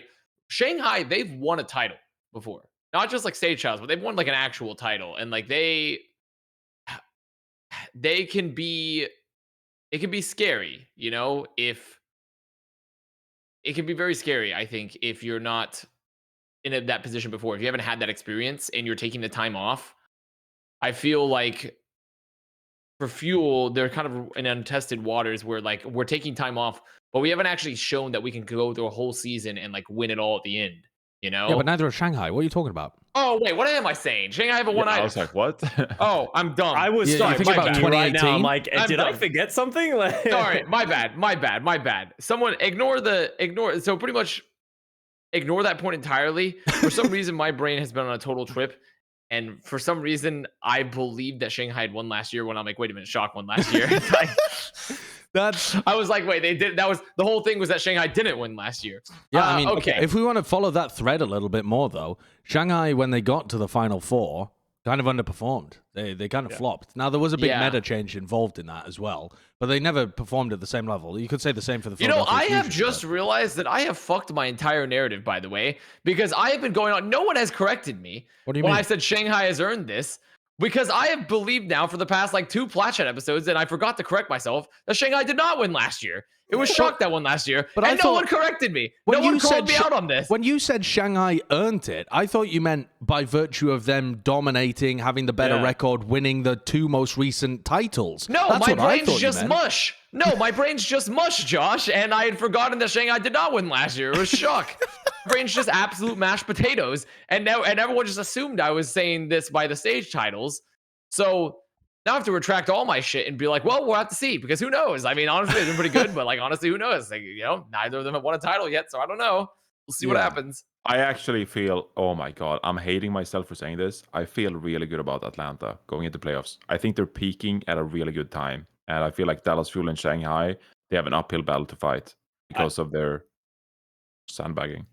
I want to reiterate that as well. I think the Dallas Fuel and Shanghai Dragons won't be as much of an issue if we see a big meta shift heading into the playoffs, right? If something big changes, but if we, like we expect, if we go to no hero pools and then all of a sudden everything stays somewhat the same, that could really hurt Dallas Fuel and Shanghai Dragons. Because as Johnny said, Atlanta Reign, they're tried and tested. They know what works for them. They know how to play around in this meta. So I think a meta shift would be good for Dallas and Shanghai. But they still have phenomenal players and great teams. Like, I just hope that I really just hope we see a Shanghai Dragons Dallas Fuel finals at the very end. If I'm being honest, I genuinely think both of these teams deserve it, and they have the rosters for it as well. So I hope that neither one of them did sandbag.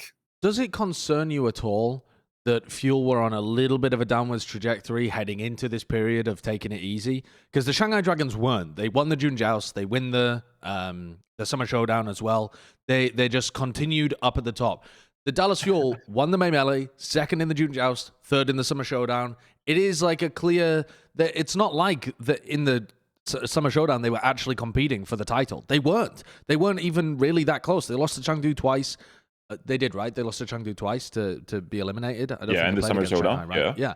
So this isn't. I feel like a lot of our thoughts about Fuel have been formed in the early half of the season. The second half of the season has not been phenomenal for them. It's been good. It's been great. But it's not been that same level, the same caliber as the Shanghai Dragons, which is why I bought into your point, honestly, Avast, about the Shanghai Dragons earning it more than the Fuel, even though that was based on faulty logic from your point. It was on my mashed potato brain. But I did think, there's some merit to that. The Shanghai Dragons had the form for longer. They're in the finals of every tournament. They've won 2 of them. They are the better team of this year. Does it concern you at all that Dallas Fuel were slipping a little, or am I just reading too much into their actual placements rather than their performance? I feel like Fuel I feel like part of the reason that Fuel was having issues too is that we headed into like a little bit more of a hit scan direction as well in this meta, and they still don't have a hit scan player. Like, luckily Legs is very strong, and Doha and Sparkle can both play solid legs, like very, very good legs. And their Soldier 76 being where, also, by the way, we haven't touched on, is that a train? Yeah, I'm very confused. What that? I don't have a train near me. What the fuck is that? Okay, well, this guy's next to fucking platform 3 and 4 quarters over here. He's about to go to Hogwarts. But the other thing, I feel like we haven't touched on, like, the Soldier 76 being so meta has been kind of strange recently. It really has. Few times that we've seen Soldier be meta in the Overwatch League, and it's nice. Let's take a moment then. I want to ask Custa, the first naysayer this season of Soldier 76, watching a VOD of Fleder saying, no, it can't be done. It's not a good hero. This is the problem with it. Consistent damage, no real burst fire, no finishing potential. Wait a second, he's just got 5 kills in a row. So is there a good reason why Soldier is back in the meta right now? Because I can't particularly think of one. When I'm watching these games, it feels like you might be better off playing the Hanzo, for example, or something else that adds more poking compared to a Soldier. It's not like people are diving the backline and you need the heal kit as often. I think Kai said it best, because Danny actually asked him this question in one of his post-game interviews, and he was like, why are you playing the legs? And Kai said, the good thing about the legs is he doesn't have that finishing potential, but he puts out a lot of damage, right? He just exists really far away, and he just puts out a ton of damage. If you are playing the Zen Brig, it can be very hard to heal up that damage. So the consistent damage is just really nice to have, and it's very hard to kill a Soldier as well, right? Like, he just runs away. He has a health pack. He's actually quite solid. Good alternative to the Tracer if you don't feel comfortable or someone else is playing it. But also, I actually think the Tac Visor buff has a lot of weight to it. Not having fall off damage on your Tac Visor is like, makes you can do it from Narnia. And we've seen it time and time again, especially in a Pharah Mercy meta, where the Soldier just takes the combo out of the air from so far away, and not many ults can do that. So I think that it's a combination of a lot of different things, meta, buffs, all that kind of stuff. But I think he is meta now, and I take back that Fleder statement.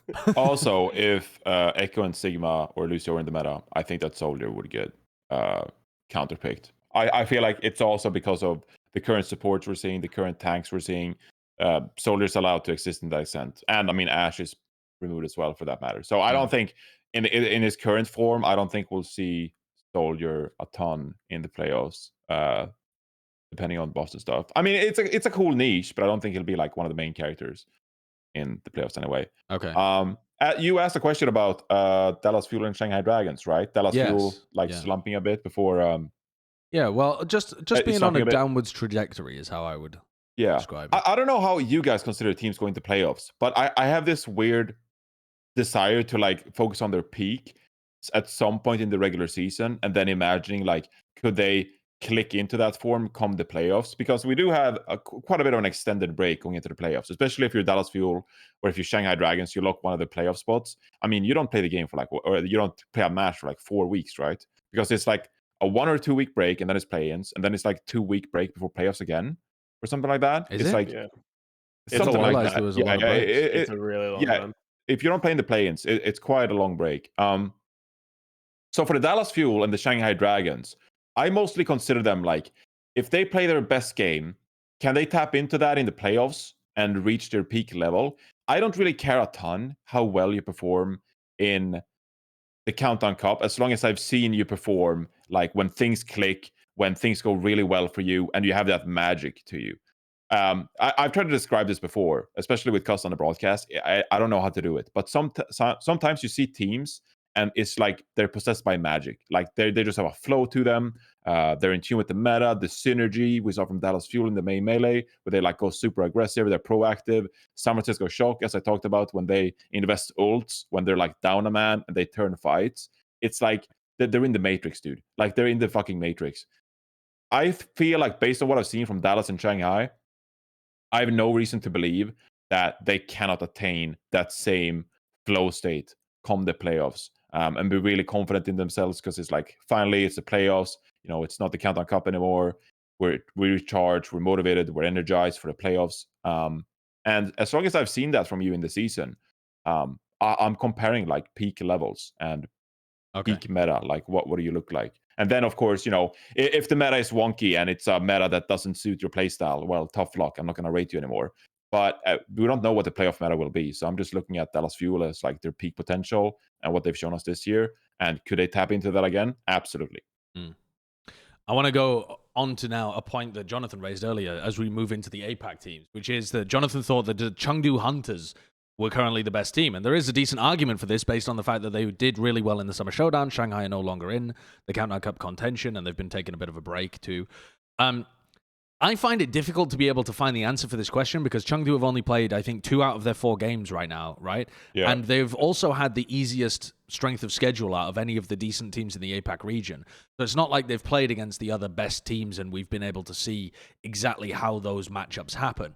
What do you think the likelihood is here? Because I should also mention, we're not playing the exact same meta as we were in the Summer Showdown. I think a lot of people assumed that we would be, that it would just be a straight port over. There's actually been way more Orisa, Rhine, like these slow comps are actually finding their place, even within the top level teams like Atlanta, Seoul, for example, playing a lot of that stuff too, where I didn't expect any of that to be played. I thought that stuff would just get shit on by Balls and comps.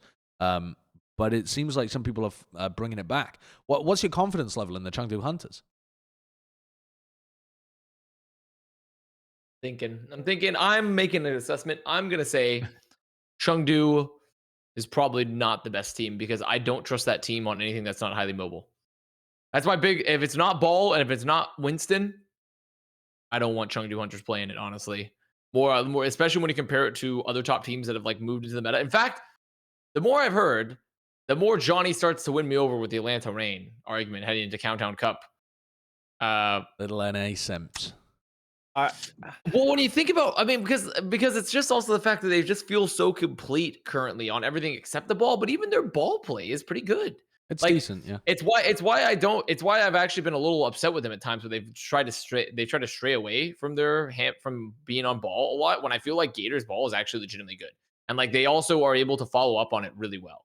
Like, do I think he has the same level of mechanics as a player like Gaga, or even like when you look at like Mono or fucking like maybe Smurf when he's like in peak condition, or even Super, you know, like when I look at all these other top teams that play ball, do I think Gator's mechanics are top tier? No. I do feel like he has a good, and they understand their win conditions with it really well.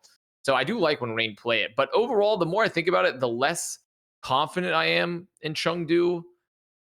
But those saying that, I actually feel like the late young addition to this team has been really good. I also want to say that I think you could get by playing ball comps and still be fantastic in this meta, but Chengdu do play a a decent amount of these Orisa compositions. And I love this little clip. Can you see Gaga's just made a little fort for himself where he just puts his shield up against the wall?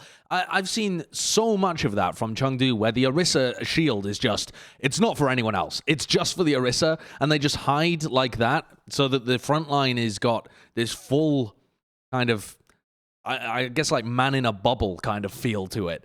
And the rest of the players are just off on an island.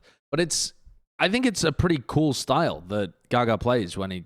This is a cool style. I wonder how good this works. Like, I feel like this is taking advantage of the fact that New York is like not really able to set up a concise dive and like take control of the map at any point. I saw that little fort and I was like, is this guy like 4100 SR? Yeah, I feel like when I look at the strat, it feels like they're taking advantage of teams that aren't good at taking map control, because when your Orisa's giving up so much space, it's just like useless in some areas. I don't know. I'm not feeling I don't want to bet against them though, because I feel like they're really good, but I am actually feeling more and more confident about the Reign and also Seoul Dynasty. The Reign and Seoul Dynasty heading in the Countdown Cup than I am Chengdu.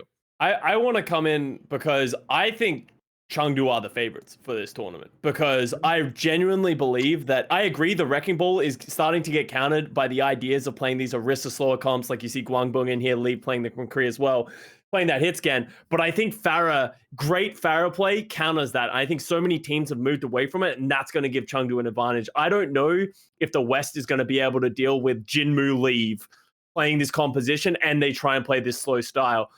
Plus, they do have that flexibility of they can go Tracer Sombra with leave Jinmu. They can play the Pharah comp. They can play anything. And that's what I love about the Chengdu Hunters. The biggest issue that I have with them is I have no way to fact check what I'm saying, because their schedule potentially is the easiest schedule I've ever seen this entire season. Playing Guangzhou, New York Excelsior, Los Angeles Valiant, and the Spark. I think NYXL and the Spark are okay, but compared to everyone else, they didn't have to play Philly or Seoul. So it's hard to really have a litmus test for how good is this team. But I think that just like in the Summer Showdown against the West teams, against the Dallasville and the Atlanta Reign, Chengdu are going to come in and bring a different level of the Pharah play. And I don't think Kai's going to have that freedom to pick the Pharah out of the air, or that Pelican's going to be able to have that same level of dominance, even if he wants to match the Pharah against Jinmu. So yeah, I am very high on the Atlanta Reign as well. I think it's probably going to be Chengdu Atlanta. As much as Seoul and Philly are good, I don't trust them at all. Either of those teams to just not shit the bed when it matters, because that's what they both do. They look good, and then at the end they fall short. So I'm putting my money on Chengdu. Maybe this is me entering the Chengdu zone and I'm just delusional, but hey, I love Leave so much that I just can't say no. I actually feel like playing the Orisa like they're doing here against Atlanta would be a bit of a throw pick, because I think that would be Atlanta's best chance at actually beating Chengdu Hunters. My favorite version of Chengdu and how I see them winning the tournament would be if they play the Gaga ball and the Jinmu Pharah, because the ball makes so much space that Jinmu can just play as aggressive as we've always seen him do in like 2019, 2020. And I feel like that would really throw the Atlanta Reign off guard when you played against all these North American Pharahs and you've had some like fair duels between like Yaki and Pelican or whatever. When Jinmu is like in your spawn and he's pressuring you like this, and he does this sometimes when he uses his concussive blast to like push himself forward and then just barrages or whatever. He does that shit all the time, and it's so effective because it's so oppressive. The enemy teams don't know what to do. I feel like if you give Pelican and Masa time to set up on the Pharah and the Mercy, I feel like Pelican is a really good Pharah. But if Jinmu just plays aggressive with Gaga's ball, I feel like they'll be so caught off guard that would be Chengdu's Hunter's best chance. Pelican got kind of bullied by Sparkle in their game. I don't know whether you guys remember that on Rialto. I feel like they got bullied by Yaki. I don't know about Sparkle. Sparkle had some good duels with him. I think also you have to take into account as well, like what the objectives of the Pharah players are too in those duels. Often, like, yeah, they're trying to match, but I felt like often when I was watching Rain versus Fuel, like Sparkle did really well. Doha's Pharah, I would not say would fared the same versus Pelican, obviously. Sparkle did really well, but also Sparkle's kind of like a next level caliber type of player. And I also think that Rain were like taking so much map. They were taking so much map control while those duels were happening with Sparkle often. Absolutely. And I feel like that's why I feel confident about Rain looking more into it, because they're so good at map control. Like they're so good, especially on the Orisa comp. And the one thing that I feel like Hunters have not had to deal with is like map control heavy teams. But that's Also- because I think Leave is everywhere. I don't think Atlanta's going to get that same level of freedom from Gaga and Leave when they're moving around and giving Jimu that space. Yeah, that's fair. Do you think? Fair. I think Leave's a very, very talented player. I think he has better picks where he can be more impactful. Then what? Then Tracer? No. I think his Tracer was fantastic. I mean, the current composition that they're playing right now, I think if they were playing that, for example, against an Atlanta, then Kai is just as good to be able to go toe-to-toe. But I feel like they've got... Atlanta's not going to play ball, right? I would think that they wouldn't want to play force ball too much versus Chengdu because they've proven they can sort of get away with it. No, but I mean, if it was a mirror match of what the Hunters are running right now, if they're running a mirror match of these comps, I feel pretty good about the Atlanta DPS being able to match them. So do I feel I. like Leave's quality is in his flexibility as well as just his incredible mechanics on any one hero. So I'd like to see. I think that's the way in which they outpace Atlanta is by playing a much broader breadth of picks, where Leave is able to come out on the Tracer, and you've got the Tracer Farah being played at the same time, and then you're like pushing Kai over to Tracer, and that puts him in a much less comfortable position, whereas the drop-off is almost non-existent for Leave. He might even get better going from long-range hit scan over to Tracer. So I agree. I see that as the advantage for Chengdu.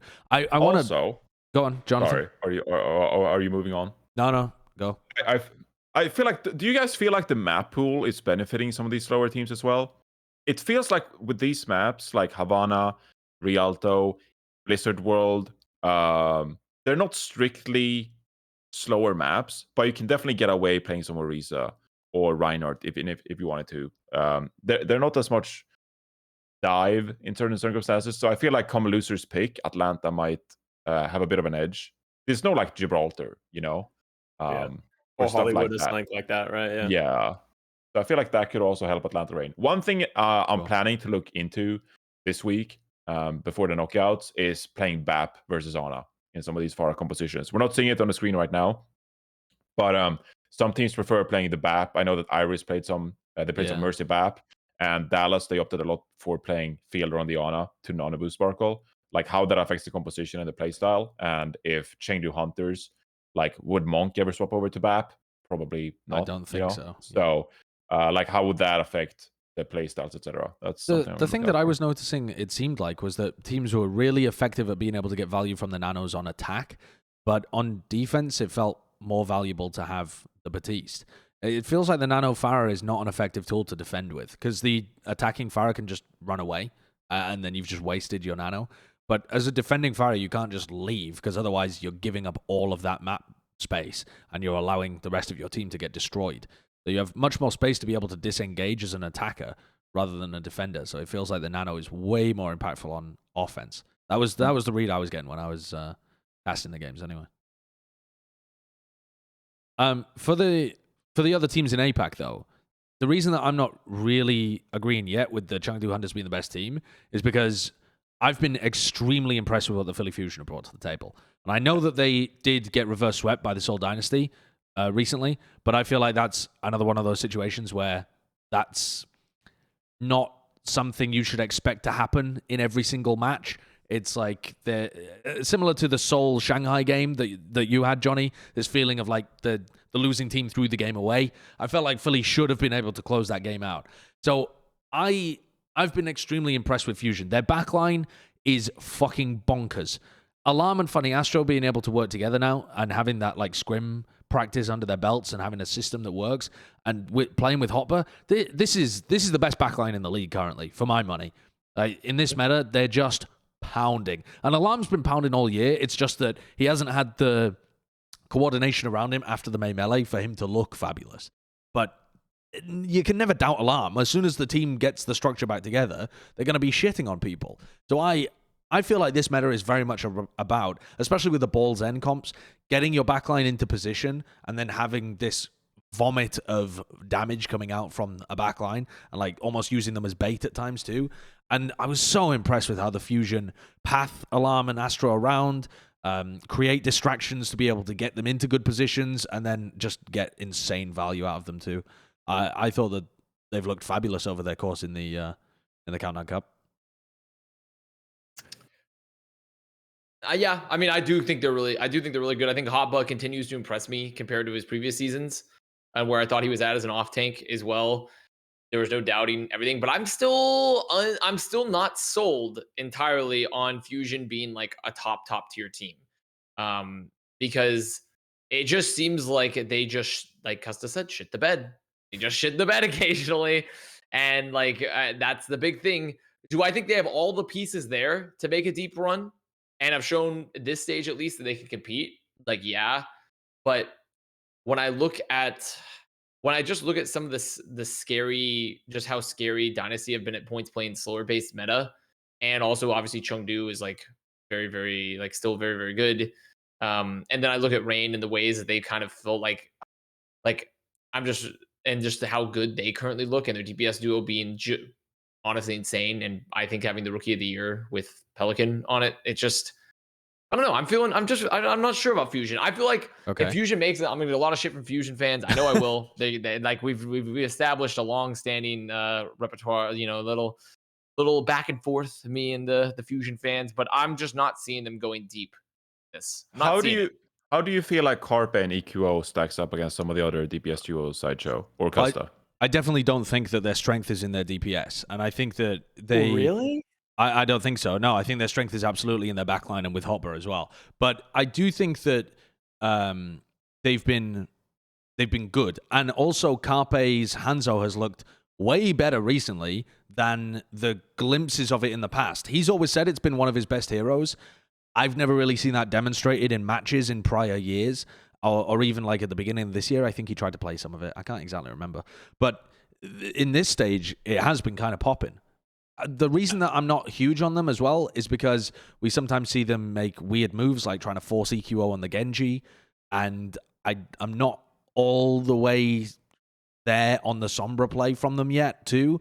I think Fitz completely outplayed them on the Sombra towards the end of this series. I think that, obviously Lip, a better Sombra in the region, though he's not going to actually be in the Countdown Cup. But I think that their strength is in their backline rather than their frontline this time around. I agree that I think the weakness is the Sombra for the Philadelphia Fusion. EQO, he charges it really fast, but I think he's just a risky player when he plays that Sombra. Like when they lost this series to the Seoul Dynasty, he died a lot first. He was just getting punished by the Seoul Dynasty. But I think EQO has been playing better than I've ever seen him play. Like he's been really good so far in this Countdown Cup on multiple different heroes, and that's what I like about it. My concerns with the Philadelphia Fusion come to, yes, them playing the Genji and like forcing some weird picks. Like they played like Genji, Sombra, Xayah, and it's just like our neutral completely sucks, but we're going to ult at some point and you're just going to lose the game, and it worked for them, right? So I don't think they're well-rounded as a team when they're going to be able to beat all the best teams consistently. I think they can beat any team in the league. Can they do it consistently? Absolutely not. And I also think the Hot Xayah is a massive asset for them because I think it could work really well against the Atlanta Reign. But I think, how is that going to work against the Chengdu Hunters? Like when you have a team that is just permanently playing Farah, that is a win condition that they've been leaning on all Countdown Cup with Hopper on that Xayah. If he gets forced to play the Diva, they're going to have to completely shift the way they're playing the game. So yeah. I don't know if they're going to be able to make that transition in the playoffs. I think they'll go far, and I think they'll do well if they can, get top two. If they can like qualify for Countdown Cup, they have to get over Seoul or Chengdu. But I just can't see it. Sadly, I think they're probably going to end up like a second or a third again, if I'm being honest. Yeah, the Hot Basaria. While we're on that topic, sorry, Sideshow. Yeah, I know I'm interrupting a lot here.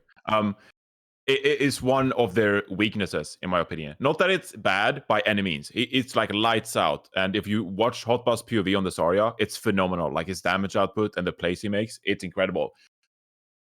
But as someone who watches the game analytically, I just know that they'll get exposed. Somehow, some team is going to expose Hotbus Zarya play and find either a counter strategy or a play style that neutralizes some of the impact he's having, and they'll be forced to swap over to the Diva somehow. It looks amazing when it works out because the ult cycle between the EMPs, the Graviton Surge, you play so aggressive. Teams are not used to playing against the Zarya. It's just like so aggressive in your face, especially with the Discord Orb as well. Like it's so hard to play against, and when you get rolling, it looks like you're in the best team in the league. But I feel like the Chengdu Hunters or the Atlanta Reign, they're going to find a way to render Hot by useless, and then the Philadelphia Fusion will be struggling to find themselves in a comfort zone. If they play the Orisa Diva, I don't trust them at all against the Chengdu Hunters. Or No, I think that's fair. I think I definitely think that they've got a hole in their squad in terms of like playing those Orisa comps, the slow comps. It's not something that they've really gone for. It doesn't play to their strengths. But I think that they'll be fine if they just have to shift Hopper over to Diva, because that was what they started out this stage playing, right? I think that's what they began playing against the Shanghai Dragons. And Hopper looked great when he was playing the Diva too. So I don't really have the same lack of faith that they could make that pivot. I think that small pivot would be perfectly fine for them. The big pivot of like, now we have to go and play slow comps with like break backlines and an Orisa in the front line. Yeah, fair enough. That I think if the meta does go in that direction for the Countdown Cup, they're kind of screwed. But I did just want a moment to point this out as well. I tweeted about this earlier. If Fusion hadn't been reverse swept in this series, they would have ended 11-5 in a tie with the Seoul Dynasty, right? But instead, now in order to get a playoff spot in the East, they have to win the Countdown Cup, and Chengdu has to lose to Spark or Valiant, and the other APAC team has to not win any points in Hawaii. So like there's like no chance that they're going to be able to get a guaranteed playoff spot. But if they had been able to close out this series, they would have been in a great position to get a playoff spot. So this reverse sweep was maybe the most impactful couple of maps that they had this entire season. Despite how poor their June Joust and their Summer Showdown were, if they could have just, pulled it together in these final moments when they're looking their best, they would have been in a great position this year. 4-0 in the May Melee, they could have gone 4-0 in the Countdown Cup. This team could have found a playoff spot. Now, in order to even qualify for the Countdown Cup, it's very likely they'll have to play against Seoul again, because you'll have like Chengdu at number 1 playing against Spark or New York, I think, and then in the middle you'll have Philly playing against Seoul. Oof. They might not even make the Countdown Cup. It's nuts. There's 2 spots, but like Seoul, Hunters, and Philly, I think any 2 of those 3 could go, and I wouldn't be surprised at all. Like, it's so up in the air, and as you said, the implications for Philly is just so much higher than anyone else. If Seoul does well, they lose. If Hunters do well, they lose. So even if they do manage to make the Countdown Cup, they still need to best their counterpart who from the East as well when they get to the playoffs. Yeah, it's it just feels impossible that they would be able to get that guaranteed playoff spot, but. I do feel like Philly are peaking at the right time, though. I think that this is definitely adding the hopium to the Philly fans. It's not just some random bullshit of like I don't know. It really does feel like they've got their pieces clicking together, and I'm seeing glimpses of that team from last year. Yeah, I agree. I'm trying to get a rise out of Avast. There's the train. Dude, the train is there again. I don't know. I don't know where this train is. Okay, there's a train station like a mile that way, but other than that, I don't know. I mean, the rise that you're going to get out of me is that, like, I'm not even, like, disagreeing entirely. Honestly, I've had my fun with Fusion fans. Like, I was tired. Like, Fusion fans were straight on the copium for all of this year, talking about we're so good, blah, blah, blah, blah, blah, losing left and right, like, whatever. Like, now they legitimately do look good enough to where they could, like, have a real shot. Like, they can go to play-ins. Like, they might not get the playoff spot, but they can get the play-ins, I think. 100%. Like, I don't think that's, like, an unreasonable take at all for this team is to, like, beat Chengdu or Seoul. Do I currently believe right now, at this moment in time, they're going to get a guaranteed playoff spot? No. I don't think that's going to be happening, more than likely. Can they win the Countdown Cup? I don't think that's going to be happening either. But do I think they could have a good postseason? Yeah. But to me, they don't give me the pizzazz currently, you know? They're not giving me when I go to TGI Fridays and I get the loaded potato skins and I look at that shit and like, yeah, that's going to pop, right? They're a sad fry. They're like a fucking, I don't know. They're like an In-N-Out fry currently. Like they'll get the job done. Oh, no. They'll get the job done. But do I think they're going to win any awards? No. That's tragic. That is tragic. In-N-Out fries are awful. Okay, well, their opponents, they're fucking dreadful. They are so bad. Have you got them well done? You can get well done fries, and it gives that little bit more crunch. Well done. They're burnt. They're just burnt. They're so dry. They're well done for an In-N-Out fry. I'm just throwing a stick on the fire, and I'm eating the charcoal. Well, because the In-N-Out fry, the biggest weakness is it's just so fucking floppy, and it just doesn't feel like it's got that crunch of the fry. Exactly. Well, if you well done it, it's obvious. Like it's like yeah. So it's rare, right? Let's say In-N-Out fries are rare. We're going to talk in meat standards, okay? In-N-Out fries are rare, okay? Just through default. If you get them well done, it goes to like a good medium rare fry, which is just a good fry, right? It's not like a normal fry. Why do they require their consumers to tell them how to cook well? And also, it doesn't change the fact for me that I find them to be very bland. Yeah, Find their fries to be their fries are very bland. That doesn't fix it if they're crisp. I don't even know why I'm defending them. I also agree they're mediocre. I just wanted to fight. Seoul Dynasty. Fight over it. Are Seoul Shanghai Dynasty. Dragons the McDonald's fry of the league? Coming up next. How would you describe the Seoul Dynasty fries? Who are they? And 7-Eleven? I don't fucking know. No, does not have fries. 7-Eleven does not have fries. I don't think they're a brand of fry. Seoul Dynasty is the 2 a.m. drunk as shit fry, because in the playoffs, when it all matters, when you really want them, they're really good. And that's what I think about Seoul Dynasty. When you put their back against the wall, when you get Profit and Gesture in the playoffs, that's when you can make it work. And that's what it feels like. It feels like Gesture's finally got his ramped up. He's like, oh, we're close to the playoffs. Time to start playing well. And that's what I feel like Gesture is doing. And Profit's just always going to ramp up at that point as well. So I think they're in a really good spot right now, but they have stiff competition in the East, as we've already talked about. This team is sneaky well-rounded. They play a bunch of shit. They play the ball comps. They play the Orisa comps. They play the Winston comps. They look competent at all three of them. Fitz has been popping the fuck off on long-range hit scan, and his Sombra has been looking excellent. I think his Sombra was one of the primary reasons they won against the Philly Fusion in that reverse sweep. Plus, just the diversity of the comps that they play. Profit's always going to be nutty. This team is good. They are. I still don't feel confident about predicting them to do anything in the Countdown Cup because, like I said, they have to face Philly again. So, like a coin flip, who wins that game? But whoever wins that game, I do feel good about. Like, I don't know who is actually going to be able to take the qualification spot into the Countdown Cup. I think whoever wins that game is going to win it, personally. But it's a hot take. What do you think of the backline? Because their backline for the Seoul Dynasty is where I have my biggest issues. I think Creative was good prospect coming in, but he's been up and down, and I've always never really been a big Animo fan, but I think Animo has played well in the Countdown Cup. But do you think that's going to be enough to get them through the playoffs? I view them as opposite Philly Fusion. Whereas Philly Fusion, I'm like big on their back line, and their front line's like, all right, you're getting the job done. For the Seoul Dynasty, I'm like, fuck me, I'm in love with this front line. And then the back line's like, shush, shush, shush, just stay alive. Shush, shush, shush, wait for Fitz and Profit to win you the game. Shush, shush, shush. Oh, you want to play Orisa comps where you can play, the BAP and the Ana? Yeah. Go for it. Stay alive. That's how I'm thinking about Seoul. And I don't think the quality of their team in terms of like the individual pieces to you, Animo Creative, is world class. I just don't. They're not world class players in terms of the overall season and their individual performances. No one would have them up there as like best off tank, best backline, whatever.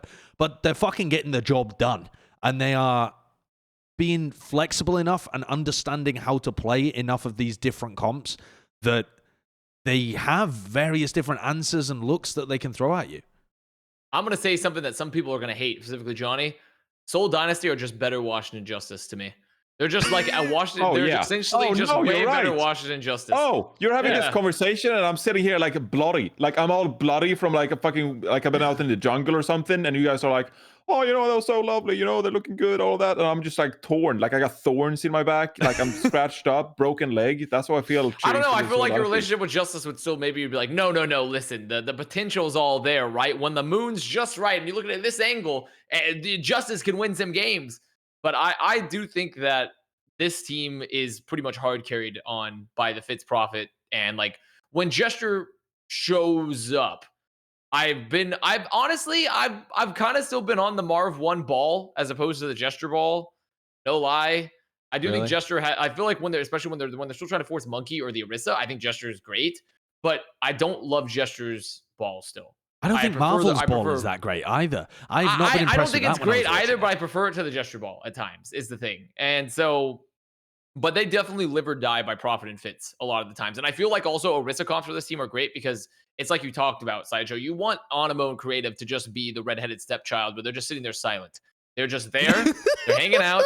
They're just there. They don't require much seen from them. but not heard. You know, you just want them to stay alive so Profit and Fitz can pop the fuck off.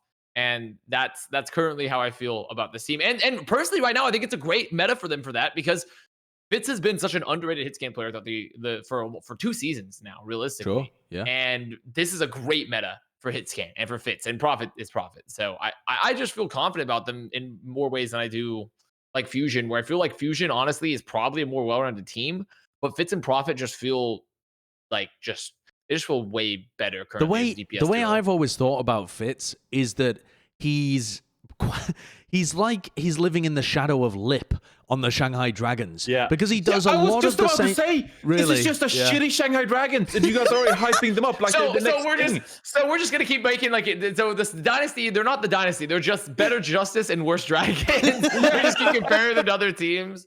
This is like when someone says that Burger King is their favorite burger place. It's like, okay, that's cool. Like, I don't really give a shit. Burger King is trash. But like, Burger King is fine. What are you talking about? Burger King's Soul fine. Dynasty is fine. Burger King is fine. Soul Dynasty is fine. It's not great. I don't really have any emotion with the Burger King fries but or whatever. I don't even know what they're like. Soul Dynasty, they're just fine. But in a world where the Dallas Fuel and the Shanghai Dragons are not in the Countdown Cup, that does open the door for Fine to be the winners. Yeah. Do you not think? Definitely. Like, I seriously think Seoul, Fusion, Chengdu, Atlanta, those are the 4 teams that I'm looking at as like the potential winners. And I think each one of those teams has got holes with them. What's that?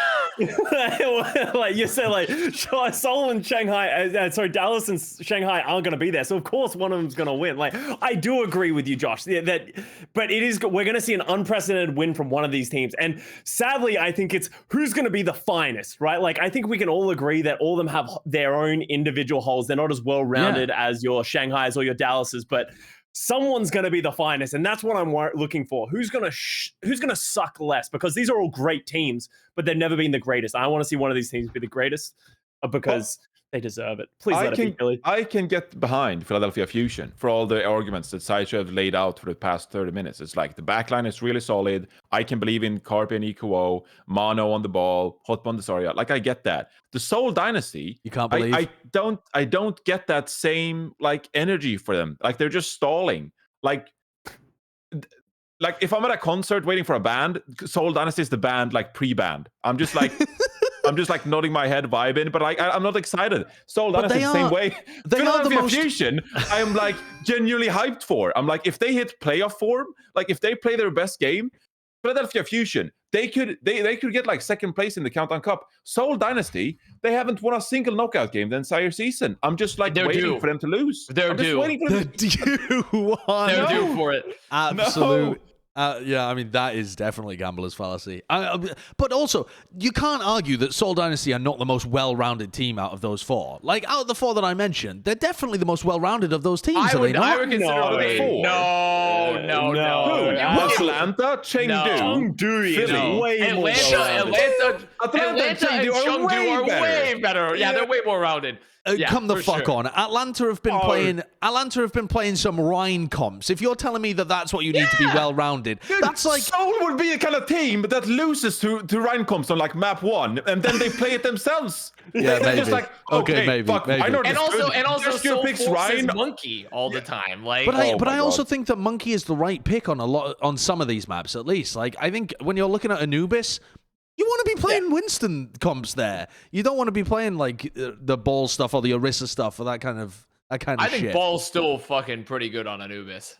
I agree. No, I agree with Josh. I think on Assault in general, like your Volskayas, your Hanamuras, and your Temple of Anubises, Winston is so good. Like we've seen, it was Dallas who just play the Winston defense. I feel like they never lose their second point defense because they just nano Winston, then they EMP, and then they just fucking everyone just kills everyone time and time again. They're literally spawn camping. Like, I don't think Ball can do that, right?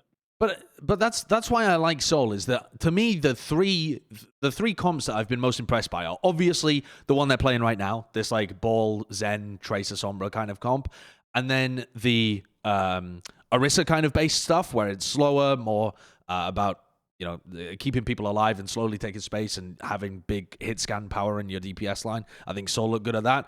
And also the Winston stuff. I know that I'm leaving out Farah comps and Rhine comps, but I think that I think I have not been impressed with the Rhine comps whenever they've been run. Honestly, Rhine is I'm very not fucking. specific, if it's I'm not. specific, yeah. I'm not on the Rhine train. It feels like somewhat of a soft throw whenever Atlanta pull it out sometimes. I don't know what their win rate is on that comp, but when I'm watching, like, who was it? Was it Boston and somebody else playing it in one of the series? Boston and... I mean, Boston, Florida played it. Boston, Florida, yeah. And it was like... Florida, they kind of just rolled them on it. It was sad to watch. I think it's the... I don't think it's the direction the top teams are going to be going in for the Countdown Cup. I just simply can't believe that no one will be able to break it. They're just doing it here and there on certain points. Where like it's because essentially it's where you can mitigate the speed difference because you can be really close and you can brawl and like you can just swing through a Orisa shield and stuff. Yeah, yeah. They're playing it at like the end of Route 66, the end of Blizzard World, that kind of shit. But things right. I think it's just Super and Gator have just had a fucking meme, and they're just like, yo, if we play Ryan, people might follow us, and they just started playing Ryan, and now everyone's just like, yo, Super and Gator did it, we can do it, right, guys? And now the Reinhardt's a thing. Like, I genuinely don't think it is very good, other than those specific points that you guys like highlighted as well. I don't think it'll work against the East teams. I don't think it will. I really don't think so. All right, okay, let's move on then. The other kind of area that's in contestation for the East is the play-ins mark, where it's essentially a two-horse race between Spark and NYXL. So my question here is, can New York actually make play-ins? If we bring up the standings, I think they're like 1 point behind the Spark or something like that. What do they need to do here? I have not looked into this whatsoever because I really... just don't give a fuck about the Spark. And NYXL have been decent recently, but I just simply don't care who makes it into the play-ins. Pretty similarly in the West as well. I don't give a fuck if Toronto or Boston or whatever in the West. I don't think NYXL can beat them. I think Spark... they need to lose. They need a league point and Hangzhou to lose. Oh, NYXL needs to qualify for the Countdown. Oh, right, yeah. So how does NYXL qualify for Countdown Cup? Is there even a theoretical way that New York can make play-ins? Hangzhou need to lose against Chengdu and Guangzhou, and New York gets a league point. How does New York get a league point? Can they even qualify for the Countdown Cup? Yeah, they can, can't they? I think it's really hard because I think Spark play like because Spark, Charge, Valiant, and Hunters play this weekend, right? So I think New York can make it if like Hunters beat two teams and then so like it depends on who plays who because they're fine. They're fine. If Chengdu beats Hangzhou, they're in. But can't Charge catch up potentially? Oh yeah, Charge can actually beat Valiant and Hangzhou, and that's why it's weird because like Charge can qualify. So what? Charge have to lose to Valiant because they need to also beat Hangzhou, right?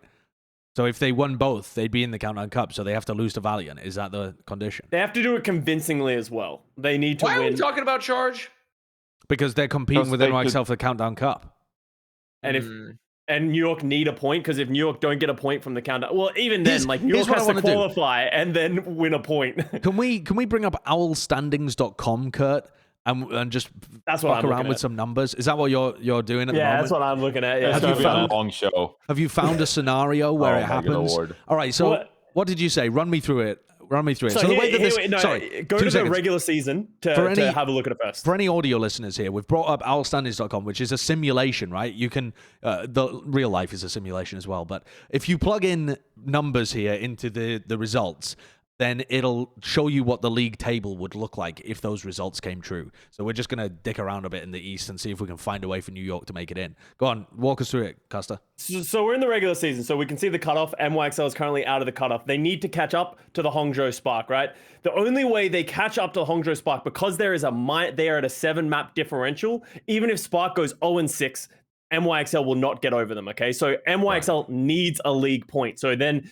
we need to look at the Countdown Cup standings, okay? So if you go back down to the Countdown Cup, they then have a 2-2 record with a 0-map differential, okay? So they can do it if Charge wins 2-0 and then Charge doesn't beat both the Spark and the Valiant, because if Charge beats both the Spark and the Valiant, they go 2-2, which is equivalent with Excelsior, but they also need to do it with a maybe more than a +4 or equivalent +4. I don't know what their head-to-head is, but they would need to do it with more than a +4 to then knock NYXL out. And then after the NYXL managed to scooch by because the Charge shit the bed, they then need to qualify for the Countdown Cup above Fusion Seoul and the Chengdu Hunters, which we just said are phenomenal teams. After they do that, they then need to make sure that they make it through don't come last in the East in the Countdown Cup playoffs. So it's not and possible. then they will get 1 point. So it's not possible. Hey, never say never. Avast was just talking about if you look at the moon the right direction at the right time, the right year, it could happen. True. But They're it's not bad. What do you They mean they're look not good. bad? They're out. NYXL? Doesn't fucking matter whether they're They're good or all not. right. They're out. They're all right. Okay, but they're pretty Keep much Flora around for next year. You know, they're in a very Good similar times. scenario to the Florida Mayhem, where well, actually, they have even less of a chance with the Florida Mayhem by the sound Florida of it. Mayhem definitely has a way better chance. I would Yeah. feel. It's in their own hands, at least for the Florida Mayhem. It's not for NYXL.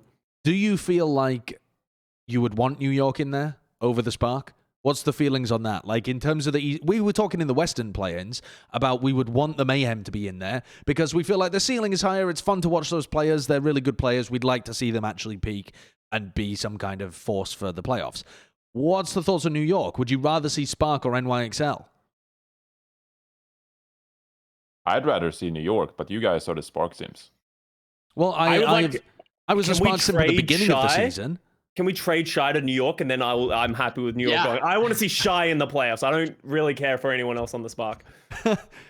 Yeah, Okay. I could live with that. I could live with that. I feel like Spark has beaten me into the dirt. I'm done talking about them. New York, it's your chance. Your new kids on the block. It's your turn now. Do you not think that Shy from the June Joust is attainable again in the playoffs? Like the way he played the Echo in the June Joust and the other heroes? Are you guys completely out on the Spark? Do you think they're just like waiting to die? Here's my Yes. take. I think Shy. This is very small sample size, so it's kind of a hot take. I think Shy is the best hit scan in the world, just from what we've seen from him and what he did in the June Okay. Joust. I legitimately believe that he's like, if you go back and watch those matches that the Spark won in the June Joust, literally just Shy shooting at everyone, really, Yeah. really good. The fact that he wasn't fielded in the May melee from the beginning is just baffling, and I can understand why maybe the coaches didn't get given a good run. I'm But not sure he turned I think- 18. Was he? Did he only I thought just he was turn 18. 18? I thought he was don't know. eligible the whole time. Oh, right. I'm pretty sure he was eligible the whole time. But yeah, I think was. Shy personally is one of the things. And one of the reasons Spark haven't looked as good in the last two tournaments is because hitscan hasn't been good. So he can play a fine Tracer. He can play. I actually don't know if he plays the Tracer or the Sombra. I think he might be playing the Sombra on that team. I think Architect plays the Tracer. He plays the Sombra. Like, that's not a carry hero for the most part, at least not for a mechanical player. So I think that's the woes of the Spark. And I agree with Avast. They've just burnt me too many times.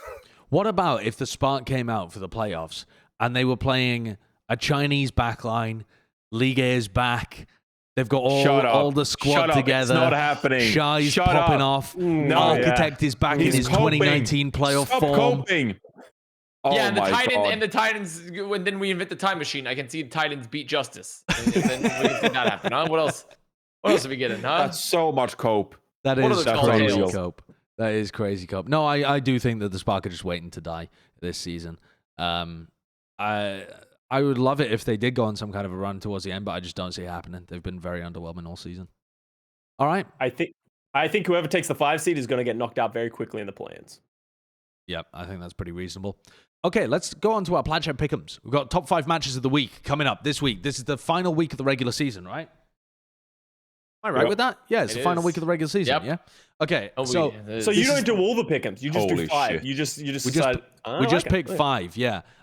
Did Custa, did you submit yours? I submitted mine. Yeah. Oh, right, okay. So these were the ones that Jonathan picked out as the 5 best matches of this week, most impactful, most interesting, whatever. Best, by the way, it's usually the most competitive ones. Okay, Sure. between even teams, it's not necessarily Shanghai beating up on Guangzhou. That's not All the right, best. okay. All right, number 1, the Paris Eternal against the Toronto Defiant.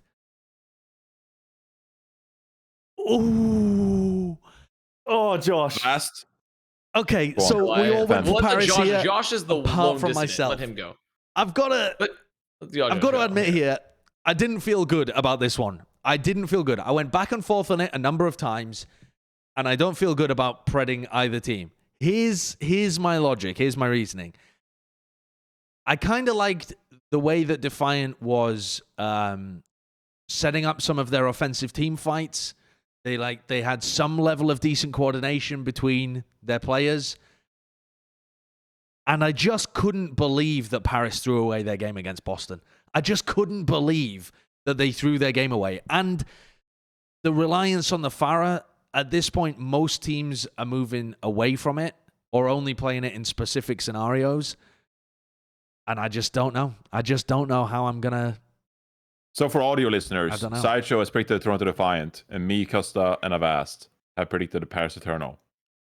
Custa, I feel like since you're new here today, it's your turn to refute this. So how about you tell us? All right, let me go with my refusal. Yeah, I agree, Josh. They looked really good at their brilliant wins above the London Spitfire and the Washington Justice. They were really crisp with it. Really had a lot of pressure on them.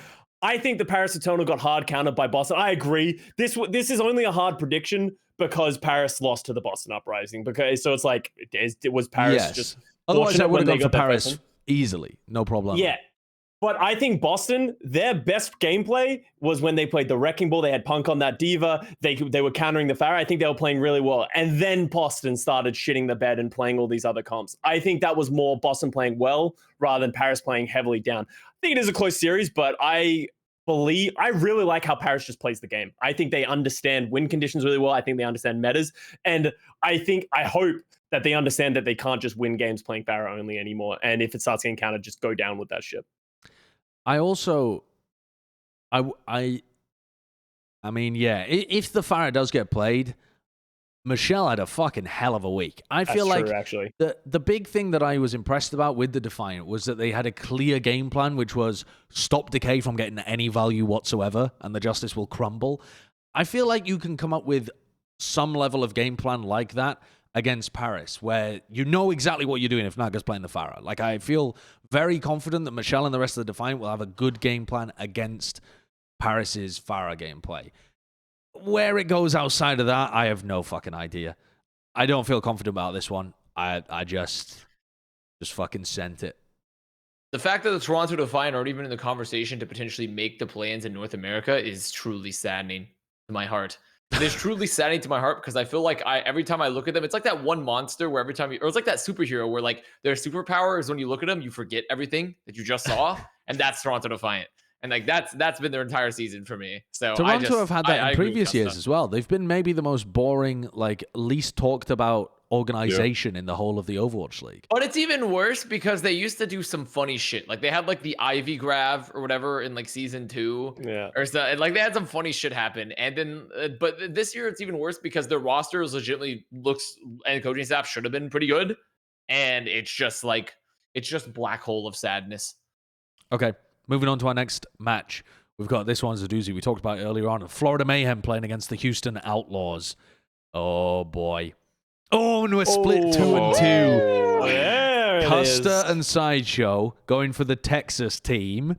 And it's Avast and Reinforce simping for Florida. They have one win in their last 9 matches. But Jonathan and Avast think they're going to do it again. All right. All right, I think Houston Outlaws are in a very tough position when it comes to compositions and figuring out what they should have going for them. Yes, it was week 1. All the teams were up in the air. You know, it's week 1 of hero pools, especially when teams look the most lost. But the Houston Outlaws, I'm not confident in them finding their groove, being able to counter pick opponents or get comfortable to the same degree that Florida Mayhem found themselves in week 2. Florida Mayhem, they clicked. They looked good on multiple compositions. BKB and Yaki, they fucking fragged. They were amazing. And I think they're just going to rock up on all kinds of maps, just throw shit at the wall, and Houston Outlaws won't know what to do with them. Here's why I feel pretty good about the Outlaws. They've had a large period of time now to develop their gameplay from what they brought against the Atlanta Reign. Plus, they were playing against the Atlanta Reign, who are pretty much the best team in the West right now. So I don't discredit them very heavily for getting slapped around, though the quality that they brought was not that great.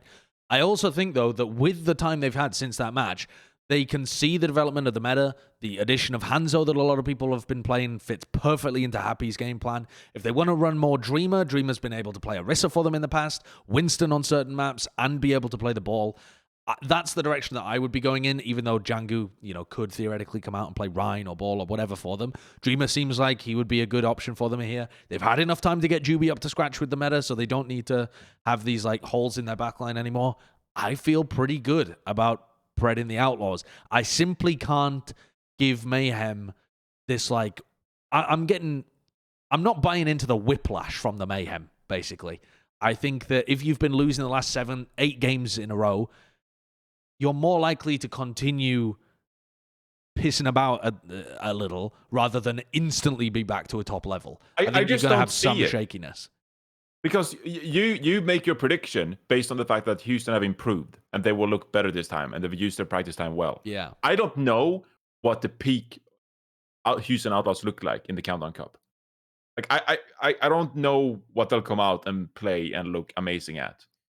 They can look good at things, but I feel like Florida Mayhem is like. But so far this season, Houston have been by far and away the better team. So if we just go back to any kind of season average or even season peak, Houston win. I just think it's a good meta for them. All they have to do is copy the homework of the teams that have been doing well. You look at the Atlanta Reign, the meta right now seems like Hanzo Tracer, Happy Hanzo, Dante Tracer. Then you got Orisa Diva. I think Django and Piggy can both play those. You can even put in Dreamer for flexibility, like Josh said. Then you can play Jake on the Brig and then just put Crimzo on the BAP. I think that's a perfectly good meta for them and something that's very well-rounded. The only thing I think they can't play is the Pharah, but I think they can get away with not playing that against the Florida Mayhem. So I don't know. I'm with Josh. I just think the whiplash. I think people are just like assuming that we're back to Melee Florida Mayhem when they haven't given us enough evidence that they're back to that form, except for Yaku and BQB just being monsters. Which they are. They are monsters. They might just simply refuse to Houston, lose. they don't copy homework. They do some cutesy shit. They come up with a new math, and they don't do that. They play Brigida Moira. They play BAP Brigida. They play BAP and Zin, and they lose the video game. Jake Mercy. I mean, the jersey is the actual least offensive of those because it like served a synergistic purpose. The other ones were literally just like, I do not like. Like it'd be me being like, I do not like that 2 + 2 = 4. I shall now do new math. 2 + 2 = 5, and I shall do it myself. And that's they just random like combinations that were like, obviously you see the point behind it and what they're trying to get to, but it's just like in the real world it just falls apart. It's a bicycle with triangle wheels, stuff like that. So it doesn't work out. So I just don't believe in it. All right, well, the Houston Outlaws feature in our next match of the week because it's incredibly important. Again, it's the Gladiators playing against the Houston Outlaws. And I feel like, okay, all right, we're all going with the Los Angeles Gladiators in this pick. Anyone think it's going to be an insanely close game, like a map 5 kind of deal? Was anyone close with this one about predicting Outlaws? This match I think it's a map 5. This one's after the Florida Mayhem, right? Yeah, it's like that last day. Okay. What do you think? How good is this game, Custa? I think I don't trust either of these teams at all to show up and play the right things. I think the Gladiators has more talent on their team. I think overall they are a better team. Gladiators just lose to themselves. Somehow they trip, fall over, and then drop the spaghetti all over the floor time and time again. But I think the Gladiators are just going to pull it out. They've had a lot of time. As you said, it's the same as the Houston Outlaws. They've had 2 weeks to work this stuff out. They should be able to understand the meta. Just play what you're good at. Just Kevs is going to take a poo on the Outlaws. Do you want a hot take? Okay. Oh, here we go. If you truly believe in the Tracer Sombra meta as much as we've seen from the East, and you think that's going to be what we see constantly in the Countdown Cup playoffs, Gladiators at their peak potential, I think they're better than both the Fusion and the Dynasty at their peak potential. Playing this meta. Now wait a minute. Now wait just one moment. Hot take. Come on. Wait. Woo! Let's go. Wait. Okay, so first of all, I'm gonna say unequivocally I agree with you with Dynasty. I'm not sold on Fusion. Wait a fucking second. I'm you not sold on unequivocally Fusion, agree with the Seoul Dynasty that the Gladiators are a better Tracer Sombra team than Seoul. I think they're a better on team. Tracer Sombra. I think they're a better team. Johnny didn't say Tracer Sombra. He said better team. And like, sure, you could argue that maybe their Tracer Sombra might not be as good as Fitz Prophet. But if your team is so much more well-rounded and gets so much more value everywhere else, then you're probably fine. Just compare man to man.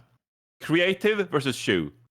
Okay, the backline always wins. The backline always from wins. The backline, he knows he's starting. The backline always start the front line wins. too. Start the front line. Space had a very good year versus 2U. And then Muse, honestly, sure, has Muse been like not as much as we expected? Yeah, but I feel like Muse consistently still has been. You're really not selling me on the tank line. By the way, on the Orisa. You're not selling me on the tank line. I haven't been. Okay, here's what I think. Amazed Here's by your point, Gladiators. okay? You start from the back line, you're like, okay, yeah, I can see those differences here, and then you get to Fitz and Profit. I think Kev's the Birdringer are great at Tracer Sombra, but Fitz and Profit, I think, are the best Tracer Sombra team in the world, and it crashes and burns very quickly. Wait. You That's think another the best fucking Sombra hot take. Tracer team You in the think they're world? The best Tracer Sombra duo? He saved the world! He saved the world! No, cut his mic! Cut his mic! Cut his mic! I need to bleep that cut. I need to. They're better than the Gladiators. Sorry, best. Okay. Shanghai Dragons, Dallas Fuel. Okay. Sorry, let me. All right. We've all had our fun. Don't come at us in the comments. These are the hot takes. I really don't agree. I feel like this team has only had flashes of looking good with that kind of style. They were mostly, when they had that 5-map series against the Atlanta Reign, it was mostly playing like the dive kind of shit. On the maps, like, wasn't it Anubis and Blizzard World or something, where they got the maps off Atlanta, just where Atlanta was trying to force, or rather was playing things that they were uncomfortable with, and the Gladiators were able to play like the Winston over on Anubis, and Blizzard World is much more of a divey map rather than Atlanta trying to force like Rhine in various segments. I feel like this team is they're just pretty decent. They have the peak potential to be really good, but when have we seen it this year? They're like fucking 9-5 or whatever, aren't they? I said peak Hasn't been potential, amazing. okay? I said Right. peak potential. That's such a... I mean, they've done fine. You know, they look good. I think they look good. I think Okay. you know. I keep know? waiting for the Gladiators to justify my belief in them, and they haven't so far this year. Like, I've never had that moment. They haven't done where it in I'm the like, last 4 seasons. What do you mean? Like they're a good team that always does well, but they just always fall short when. No, like, remember when have they ever played won a that one playoff map? match? Have they ever won a playoff match? Like in any even stage playoffs or anything like that? Surely they they must have done. Or Yeah, of course. In this year specifically. I have they can't won a think playoff? of when it was, but Playoffs they and must have they- done. no, 2020. They did well in 2020. Oh my god, they actually lost to Fusion and the Mayhem back to back in last year's playoffs. I'm trying to. Yeah, if you can. 2019. They beat Spark in the playoffs in 2019, and then they lost to Get him. Titans. Yes. Okay. Sorry, I take back every point I make. Gladiators are great in the playoffs. But Okay. yeah, that's my biggest fault. They have a lot of talent. I think they have the most talent they've ever had on their roster, and I think that's why it's been such a disappointing season for them, because I think they should have hit higher highs, and maybe they'll do it in the Countdown Cup. But if history serves us, it tells us anything. Sorry, I don't think they will. All right, moving on to the next match. There's a lot of very predictable matches coming up in APAC. The interesting one, the most interesting one, is the Battle of the Zhous. Guangzhou against Hangzhou. And who are we going for here? Everyone is going pink. Okay. Really? I think there's a decent chance that this goes the other way, actually. I think agree. the Charge have been on a bit of like a slow, subtle upwards climb recently. Like in the latter half of the season, they've been better than their record would indicate. And the Spark are just so flumpy. I think this could go either way. But I don't think the it's gonna, Spark corpse I don't think is it's going to be a good fall on the match. Guangzhou Charge fingers. They're on the lip of the cliff, and the Spark corpse, as its mid descent, is going to fall on their fingers, and then Charge plummets to their death the rest of the way. They'll both be dead. But Spark stops them from making it to the top. Yeah, Right. I've hyped up Choice One since our Guangzhou Charge episode before the season. Yeah. And Choice One is looking really good at times. I don't know. I'm just here because I like Shy too. Sure, yeah. I really don't think Shy's had his best performances recently, though, because he's just been hamstrung on the Sombra, like Custa was saying. And also, Architect He'll just looks find a so... way. Architect has had such a bad season, man, as well. He Like, has. we haven't really talked about it very much, but even last season wasn't that great from him either. That opens up a new conversation of, has Architect ever been a great player? Or was he always just riding off of the success of the San Francisco Shock of being on that team? Because he got touted as, when he left the San Francisco Shock and went to the Hangzhou Spark, we were all very high on him. Like he's a very flexible player. He can play hit scan, he can play trace, he can really play anything. But we haven't seen any of that on the Hangzhou Spark, and it's been consistently disappointing. Yeah. Well, that's a little too much of a downer to get into right now. Yes, That would take a long time to go onto. Our fifth match of the week. Ding dong, Fourth? it's the Bread Bowl. London Oh, really? Spitfire against the Vancouver Titans. Yes. Ooh! Oh, wow. Okay, I was wondering whether anyone would go with me here. I predicted a 3-2 slobber knocker first win of the season for London, the British boys. Not based on any serious analytical thought, just based on the narrative. I feel like this would be fucking great. Custa, you give me the analysis. Why is London going to win? I don't want them to lose. I don't want them to go 0-16. Like, Valiant is the one team that deserved to go 0-16 this season, and I hope that they are the only team to go 0-16. But also, Vancouver, yeah, they got their first win against Boston. That was great. I think when Vancouver can play well is when they're given space by the opposition team. But better or for worse, London will not give you that space. Hattie's going to come hard and fast at you. Shax is going to come hard and fast at you. And I think it's going to be... I don't think they're going to have the tools to shut them down like most teams usually shut down the London Spitfire. Who have London played against recently? I feel like they've had some relatively... They played Defiant and they played Dallas. Yeah, I think that against a Vancouver Titans backline, Shax can get some fucking work done. He's going to be like mini Decay out there. Yeah. Theory agrees.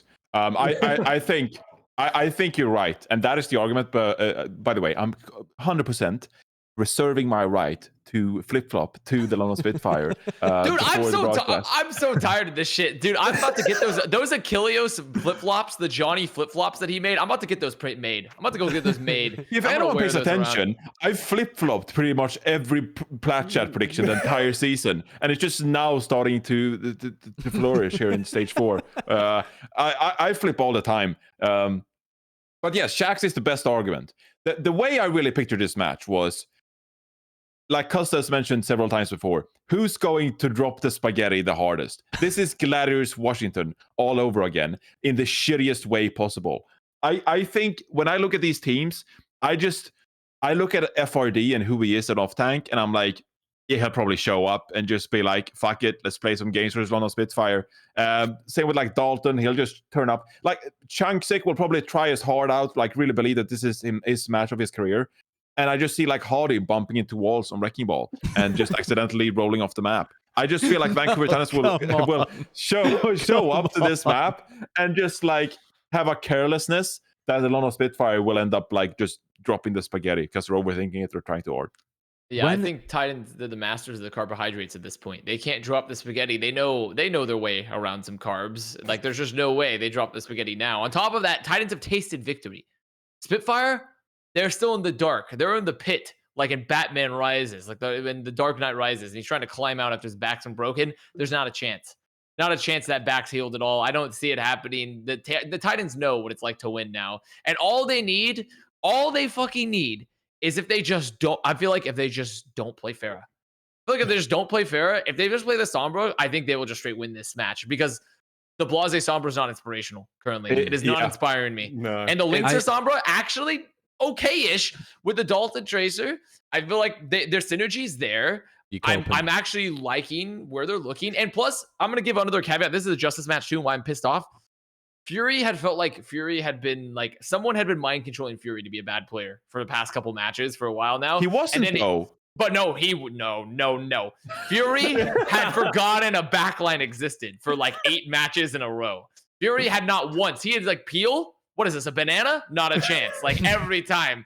But then on the Titans match, he peeled for that backline like no tomorrow. He popped off. He played Diva for the first time in like 8 matches, and that's what I'm worried of. And this is where the Terror Pharaoh could even get value because they won't be playing. But then we made Molf 1 Gallon actually. And Molf 1 Gallon's good. Never mind. I've never heard of that. Molf 1 Gallon's good actually. So underrated storyline in this matchup: Blase versus Linkser. McCrease of the Houston Outlaws in 2020. Oh wow! Blase no one is playing McCree in this match. No one's gonna play. And they're both gonna play Sombra. Linkser didn't feel like he could pull out the McCree for the Houston Outlaws. Blase was forced to take his job. His reputation was down the drain because Blase couldn't play McCree for shit. Here they are in 2021, squaring off against each other in the Bread Bowl, taking revenge for their feud on the Houston Outlaws. Is this the Bread Bowl, by the way? It was probably not a feud, by the way. I don't know. I wanted to get your input on that. But can we really call this the Bread Bowl when breadsticks have already been achieved in back-to-back games at this point? Yes. Are you kidding me? Yes. Vancouver Titans won. It's still the 2 shittiest team in NA. Who cares? Okay, here's what's That's nice true. about the bread bowl and why we can call it the bread bowl. We're not allowed to call it the toilet bowl on broadcast, so we can call it the bread bowl, and then people will understand that what we're doing here. So I think that's nice. What? I really thought it do was- wish, though, that London played against Valiant in Hawaii for the Countdown Cup. You know, I really hope, like, it would be a great joy of mine if Vancouver had not won against Boston. There's a bread bowl. It's this insane battle between the two teams in the West that don't have any wins. And then the loser of it goes to Hawaii and plays against the Valiant. If I designed the league, that's what would be happening right now. And That would be so funny. rude. and if they tried to It's forfeit so the game, rude. we'd just keep postponing it, and they'd be on the hook eventually, and they'd have to turn up. We should do that. Instead of giving players like $10,000 for winning those Zen 1v1s, we just put 50 grand on the line and they make the players care about it. That would be a great idea. Yeah. Put as much money as it takes for London to wake up and decide they want to go to Hawaii. And God, that's, that would be funny. I think that would be amazing. I think that would be superb. By the way, I just looked at the schedule, and it looks like me and Bren are going to be casting that game. London, Vancouver is going to be me and Bren. By the way, the day before, it's going to be London, Paris, which is like the EU battle as well. Didn't they play once earlier this season? I think this has happened before, has it not? Why do I think Paris? Well, obviously Paris. Yeah, Paris definitely won. London don't have any wins, Custa. Yeah. But I think this already happened recently, didn't it? No, Paris They and played them in week Vancouver. 11, and Paris 3 won them. Yeah. So, all right, we've got the battle for EU, and then we've got the battle of the bread. I love that. I think that's going to be It is so funny. disappointing that they're not winless and that the breadsticks have been achieved at this point. But I feel like, to me, it almost gives a greater stake here, where like is London truly that because to me this is like the most tragic story of all time for Europeans, where it's like British Hurricane, they're here, and now they're at the last match of the season versus the team that has only won one match and has gotten the breadsticks now twice, and now they have to prove, like, it's made it more tragic almost, to where if London were to lose this, it would truly be this would be a tragedy on scale of the tale of fucking Eagle Gaming. Would be the tragedy. All right, well, I think that brings us nicely on to Bren's Player of the Week. I've spoken to Bren at length about this. At length. At length. We had many discussions. I would love to pick, a player that did well this week, but I just can't. My choice for Bren's Player of the Week this week is Assassin. For the Mems. No. It's just gotta be. I thought I was fucking crying laughing at some of these plays. And I think the terrible part about this as well is I thought Assassin Sombra before this stage looked really good. It looked good in the Summer Showdown when he had played it earlier on in the season. Like, Assassin Sombra had some quality to it. Assassin had been playing earlier and had some good echo performances and stuff like that.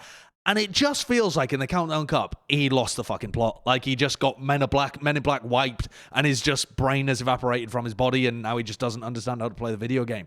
But he did have some moments against the Vancouver Titans, who posed no threat to him and applied no pressure, and maybe that'll give him the confidence he needs as we go towards play-ins and playoffs. But if we can find the clip of the Assassin EMP, I'm just ready to... Disgusting. I'm ready to watch it again, because it was so good. It feels like in the break, the coaches were like, okay, here's what you're going to do, Assassin. Go watch Lip play Sombra. And he's like, okay. And then he did it, and he comes out, and they're like, no, not like that. Like, how he does everything else other than the EMPs. Because, like, I don't know who told him that trying to solo EMP a Tracer was a good idea. How many times did he try and solo EMP a Tracer? I think it might have been 3 times, and he didn't hit it once. Yeah, it is. It's like he's trying to play an extremely good Sombra, but then he just... I mean, that one is that worse or better than the Ilios EMP? Can we see the Ilios EMP as well? That was The Assassin Ilios as well, EMP wasn't it? On light, it was Dante.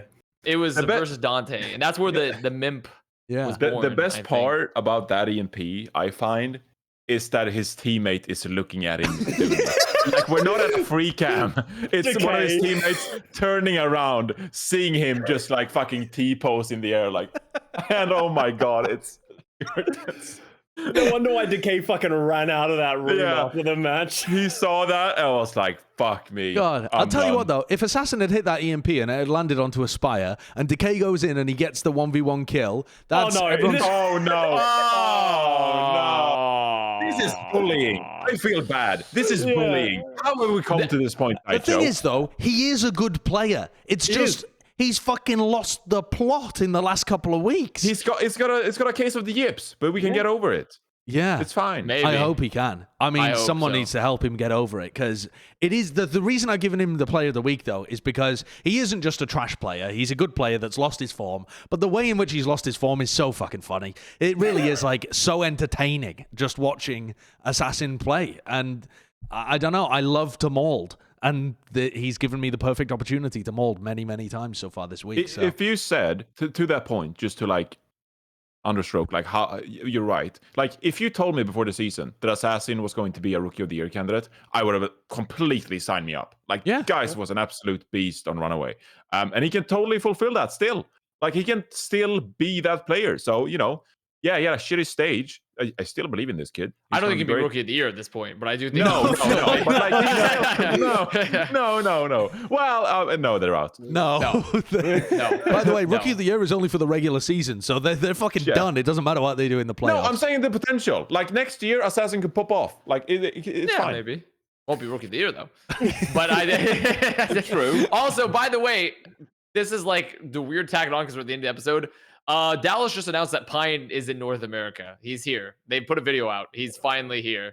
He's really? Okay. At the literal end of the regular season. Can we watch the video? It's on their profile. It's on their Twitter. We'll profile. have a little conversation then, I think, about what this actually does for them. I am still of the opinion that they should never play him. But I agree. I don't know whether that's just me downplaying his potential. If we hit a hard hit scan meta in the playoffs, then I think you got to play him. Like Sparkle and Doa just have not shown a willingness to play hit scan. But unless we're in a world where you need to play an Ashe or you need to play a Widow, Pine should stay pretty. Yeah, or a Kree. Like he should stay pretty safely on the bench, because there's a lot of things other than just individual talent that take coming into a roster, especially one like the Dallas Fuel, which feels like a hive mind. Like maybe Pine's like brain has not been uploaded to that hive mind yet, and he's just gonna like try and do like triple grapple shots behind Watchpoint Gibraltar again. Is that Tasmo? God, that is Tasmo. I thought that was Harry Tasmo. Hook. No, that's Matt. Yeah, that is Tasmo. That's Tasmo. Wow, man, you guys, you didn't look at me. I'm playing ping pong now with my friend. Hit him. Oh, there he is. Yeah, he's here. He's made it. I can't help but be excited. I do, to some degree, want him to play. It's just that I don't want them to lose with him in, Yeah. It would be worse for his legacy if they played him and they lost. It would be way worse for, like, the legend of. But it would also be such fitting to the Pine legacy as well to also once again not play a whole season after being signed. Like, it's just crazy. Like, that's the most disappointing part, is that it's just taken so. He's done the Jichirin. He's fucking swam across the Pacific Ocean to make it. It's taken so long to make it, and it's just unfortunate because there's just no chance he's integrated into a team by now. And like legs is meta, so like you don't need him to play hit scan at all unless it's a hard hit scan. What if Dallas managed to sneak? So Dallas are like 2-2 with -1 map differential or something right now, aren't they? So they still have some level of outside chance that they could make the play-ins for the Countdown Cup. I think they can still theoretically make the knockouts for the Countdown Cup. Yeah. Do you just sling Pine in? If your intention is not to go to Hawaii anyway, because you want to be focused on playoffs, that's a great way of like soft throwing your games whilst getting Pine some practice and doing some fan service, isn't it? I'm all fucking aboard that. I'd love to see that. Oh, yeah. I think everyone can just agree to play Widow. Let's just both teams agree to play Widow. Dallas will be like, well, if you play Widow, we'll throw. Let's go. Okay, let's go. Let's go to the Hawaii. I think that'd be great. I like, as much as I am a very skeptical Pine person, I don't believe that he's going to be able to hit the form that a lot of people think he's going to get to.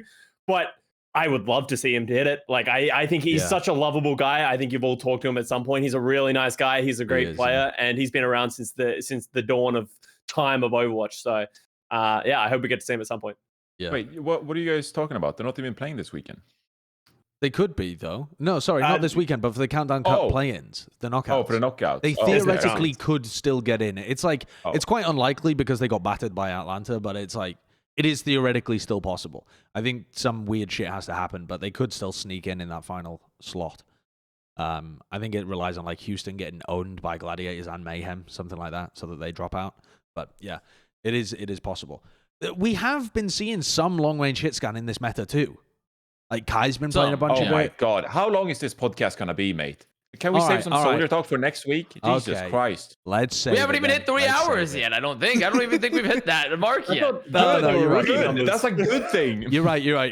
Okay, all right. We've had our little fun with Pine. I was getting carried away with it. A final little topic here is just welcoming people to member. Do we have any members true. to welcome? We do. Oh, yeah. We've got a bunch of Giga members and some large members as well. Luke Picard, welcome to member.